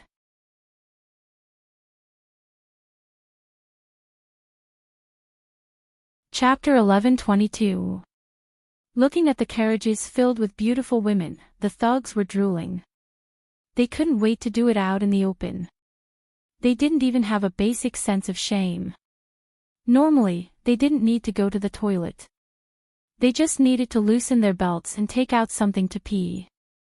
Doing the pleasurable things between men and women, using the sky as their blanket and the ground as their bed, was a different kind of excitement. However, they couldn't do it now. Stop, stop. Look at how impatient you guys are. It's as if you haven't slept with a woman in 800 years. The leader of the thugs said, let's find a place to enjoy ourselves. As he spoke, several men had already pounced on one of the concubines and were tearing her clothes to shreds. What are you stopping for? I'm suffocating, the leader of the thugs said. Mountain Urn City can't hold on any longer. If you guys want to be killed halfway, go ahead. They were all water soldiers and were well aware of the unspoken rules of this trade. In order to gain merit and climb up the ranks, many people used the heads of commoners to make up the numbers. The waters of this trade were deep. If they met the water soldiers of Su Bei's army, they wouldn't be merciful. As he said this, the fire burning in their bellies lessened. One by one, they cursed their bad luck. Let's go back first. We'll have fun when we get back. The leader of the thugs laughed and tossed the spoils of war back into the carriage. Mother Xiao, the wife of the first wife disregarded her own sorry state and crawled to her daughter's side. She hugged her in her arms, tears streaming down her face. Su Yanxiao hugged her back and cried in her wife's arms. Mother, my head hurts, she stubbornly refused to make a sound. She only bit her lips until the taste of blood entered her teeth. Her scalp was in so much pain that it was almost numb. She even felt as if a piece of her scalp had been forcefully torn open. The wife of the first wife raised her hand and gently caressed her scalp. Mother and daughter cried like two tearful people. Her husband's whereabouts were unknown and she couldn't even protect herself. She couldn't even protect her daughter. In just half a day, she had tasted pain that she had never experienced in the first half of her life. The wheels of the carriage were still moving forward. Listening to the discussion of the thugs outside, the wife of the first wife's heart gradually sank into an icy abyss. Only the main wife and Su Yanxiao were in this carriage. The concubines were in other carriages. Hearing the faint cries and screams coming from outside, the main wife's tongue felt bitter and she didn't know what to say. Su Fei liked women with good color. She looked ordinary, so naturally, she was not favored.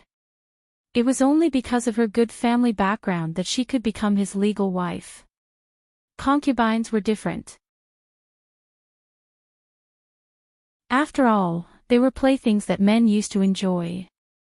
They were beautiful. Because of this, Su Feina's concubines were all as beautiful as flowers in jade, and when they gathered together, they were pleasing to the eye. In contrast to them, the already ordinary main wife was even more unlikable. These past few years, she had been busy with Su Fei's women in the inner courtyard and had expended too much energy. Today, in order to escape for her life, she did not have time to put on makeup and looked 5 or 6 years older than her actual age. If it weren't for those beautiful concubines, she wouldn't have been able to escape. Xiao, don't listen, she raised her hand to cover her daughter's ears, and the tears that had stopped rolling down her cheeks again. The carriage went further and further away, and in the distance, they saw a small village with more than 10 families on the horizon. The official wife's heart sank. She pursed her lips tightly, and her expression was emotionless. "We're here," someone shouted, and the wheels of the carriage slowed down. A few thugs were impatient and directly carried the two naked concubines on their shoulders. The loose hair on her temples scattered, making her skin whiter and her black hair darker. Her white flesh was exposed to everyone's eyes. The more the woman struggled, the more parts that could be seen. The thugs' mouths were dry, and their throats kept moving. "Mother! I can't wait," the leader of the thugs snorted in disdain. "What's so good about a few women that have been played with?" The one that he liked was a fledgling. "Let go of my daughter, Xiao." The leader wanted to touch Su Yanxiao, but how could the official wife agree? This old shrew, the leader of the thugs, kicked the official wife's shoulder and smiled at the other brothers who didn't get a woman. "Although this woman is old, it's still good to cover her head." Su Yanxiao struggled, opened her mouth and bit his ear, then was slapped by him. Both sides of her face were swollen red. This slap used all of his strength, making Su Yanxiao's head feel dizzy, as if all the sounds around her were moving away. "Ah, what are you shouting about? There's someone hanging here." Opening the door, a man's corpse hanging from a tree was facing them. This person was wearing a luxurious robe, his clothes were stained with someone's blood, his face was dark green, his tongue was sticking out, and his eyes were almost popping out. Someone hanged themselves here. Everyone was startled. The official wife took this opportunity to struggle free, her eyes were looking at the man's corpse hanging from the tree. With just one look, she knew who this person was. For a moment, a strong sense of grief rose from her chest to her brain. She didn't know where the strength came from, but she broke away from the two thugs and hit the wall of the farmhouse. She used a lot of strength, the entire wall shook, and blood spurted out from her forehead. "Mother!" Su Yanxiao screamed. The leader of the thugs spat at the female corpse on the ground. "You're really unlucky." Su Yanxiao was very agitated, using both her hands and feet, trying to attack the thug leader. Although it wasn't fatal, it was still very painful. The thug leader was furious and threw her to the ground. "I'll give this girl to you. If you can't play with her mother, you can play with her as your daughter." Su Yanxiao didn't listen to him, she cried and crawled to the official wife's corpse, sobbing, "Mother, look at Xiao Er." The thugs didn't have sympathy. For them, personal needs were more important than anything else. "This girl is quite fierce," the thugs laughed and teased her, grabbing her shoulders and lifting her up. "Let me go, get out, let me go." At this moment, the gravel on the ground trembled, a low rumbling sound came from afar, getting louder and louder. "What's going on?" The thugs were so shocked that they stopped. "This is the sound of horse hooves." The thugs who stayed outside the village rushed in, shouting as they ran. "Not good, there are a lot of people outside." The thug leader roared, "Who are they? Are they here for these women?" Su Yanxiao clenched her teeth, took the opportunity to push them away, and jumped to the side.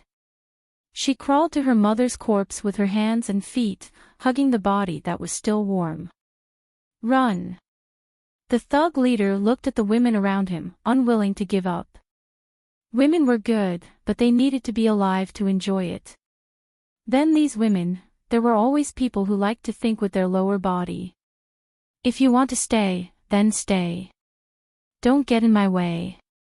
As they spoke, the sound of horse hooves was getting closer. Those with good eyesight could see the color of the horse that the person in front was riding. Su Yanxiao's eyes flashed a hint of fierceness. While the thugs were panicking and trying to escape, she rushed over and hugged the legs of the leader. The man was caught off guard and lost his balance, causing him to tumble down. "If I can't live, you have to die too." Whether they were friend or foe, she couldn't let them escape. "Stay and be buried with them." The thug leader quickly reacted, using some strength to break free from Su Yanxiao, and kicked her to the side. Su Yanxiao was a stubborn person, so she endured the pain and climbed up, trying to stop him again. Madman! At this moment, an arrow pierced through the air. The sharp arrow pierced through his brain, causing his body to fall in the opposite direction. General Qin Gong, I'm late to save you. Su Yanxiao's eyes were wide open, hot tears filled her eyes.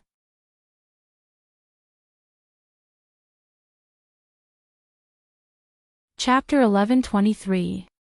Perhaps it was the guidance of fate, Su Fei let the two guards leave, which gave Su Yanxiao and the others a chance to live. The two guards knew that Su Fei had made up his mind to die. The two men cried their eyes out, but in order to leave Su Fei with the last shred of dignity, they chose to leave. If they met any pursuers, they could lead them away to prevent their lord's corpse from falling into the hands of the enemy. Both of them were seriously injured, so they could only support each other as they moved forward. After about 2 hours, they could faintly hear the sound of horse hooves. They had not found any traces of the enemy, but the enemy had already found them. The two of them were ready for battle. The scouts who found them did not attack immediately, but maintained a certain distance and shouted from afar. "Who's there? Report quickly." The scouts on horseback looked rough, and their attire was unfamiliar. They spoke with a northern accent, and did not look like they were from Zhe County or Hu County.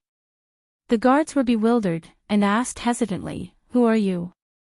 The scouts looked at each other, exchanged information in a low voice, and made a unanimous decision.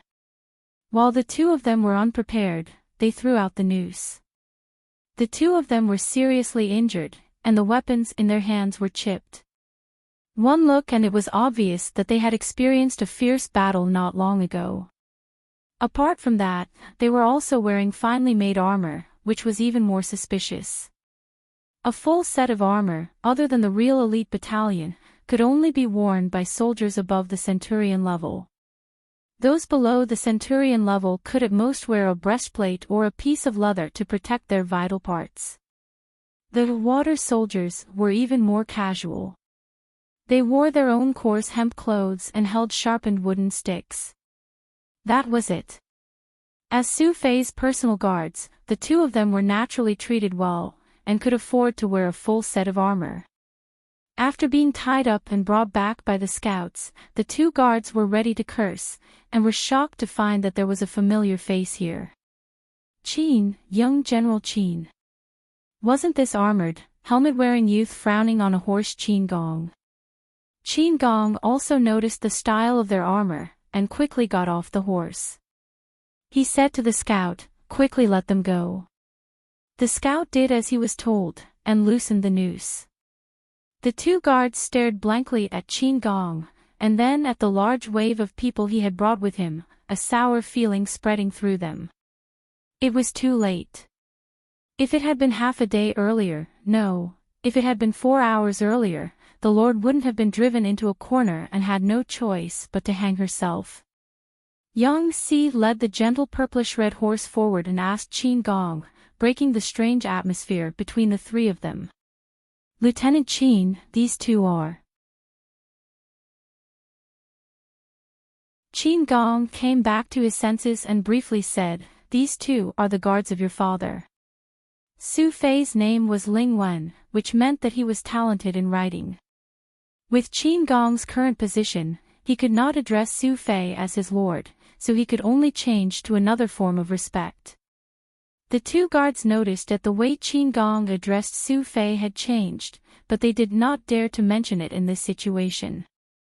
Although Qin Gong tried his best to restrain himself, he still asked impatiently, "Do you know where Ling Wen Gong is now?" The guard's eyes were red, and he couldn't hold back the pain that had accumulated in his heart. He actually burst into tears. As she wept, she said, "My lord has been waiting for you for a long time. Su Bei's army has attacked the mountain-earned city by force. The lord had no choice but to break out of the encirclement." Halfway through, she met with pursuers. My lord, mistress, and the others split up. My lord refused to give up on his wife and daughter. He brought people to search for them, but the number of pursuers increased. In the end, his troops were exhausted. With no way out, my lord could only hang himself in despair. As the guard wept, Qin Gong already had a bad premonition. When he finished, Qin Gong felt even more dizzy. His dry throat seemed to have a strange feeling. He struggled to find a trace of clarity, and his eyes quickly became red and watery. Qin Gong grabbed the guard's shoulder, his fingers trembling as he asked in a hoarse voice. "Where is my lord's body now?" In a moment of desperation, he had forgotten that Yang Si was standing beside him. The guard replied, "Your subordinates still remember the location. We can bring young General Qin there." Good. Qin Gong suppressed his violent emotions. His right hand gripped his weapon tightly, his knuckles turning from white to green from the force. He mounted the horse and was about to give the order when he suddenly remembered something. "Advisor Yang, this general has a presumptuous request." Yang Si smiled. "Lieutenant Qin, please speak. Your father had 3 sons and 3 daughters, but now they have been separated due to the chaos." Qin Gong was now going to fetch Su Fei's body. If he was late, Su Fei's head might have already been cut off by the soldiers under Su Fei's tent, and he would die without a complete corpse. Qin Gong missed his lord, but he was also concerned about the safety of his old master's family. He could only entrust Yang Si to help find them.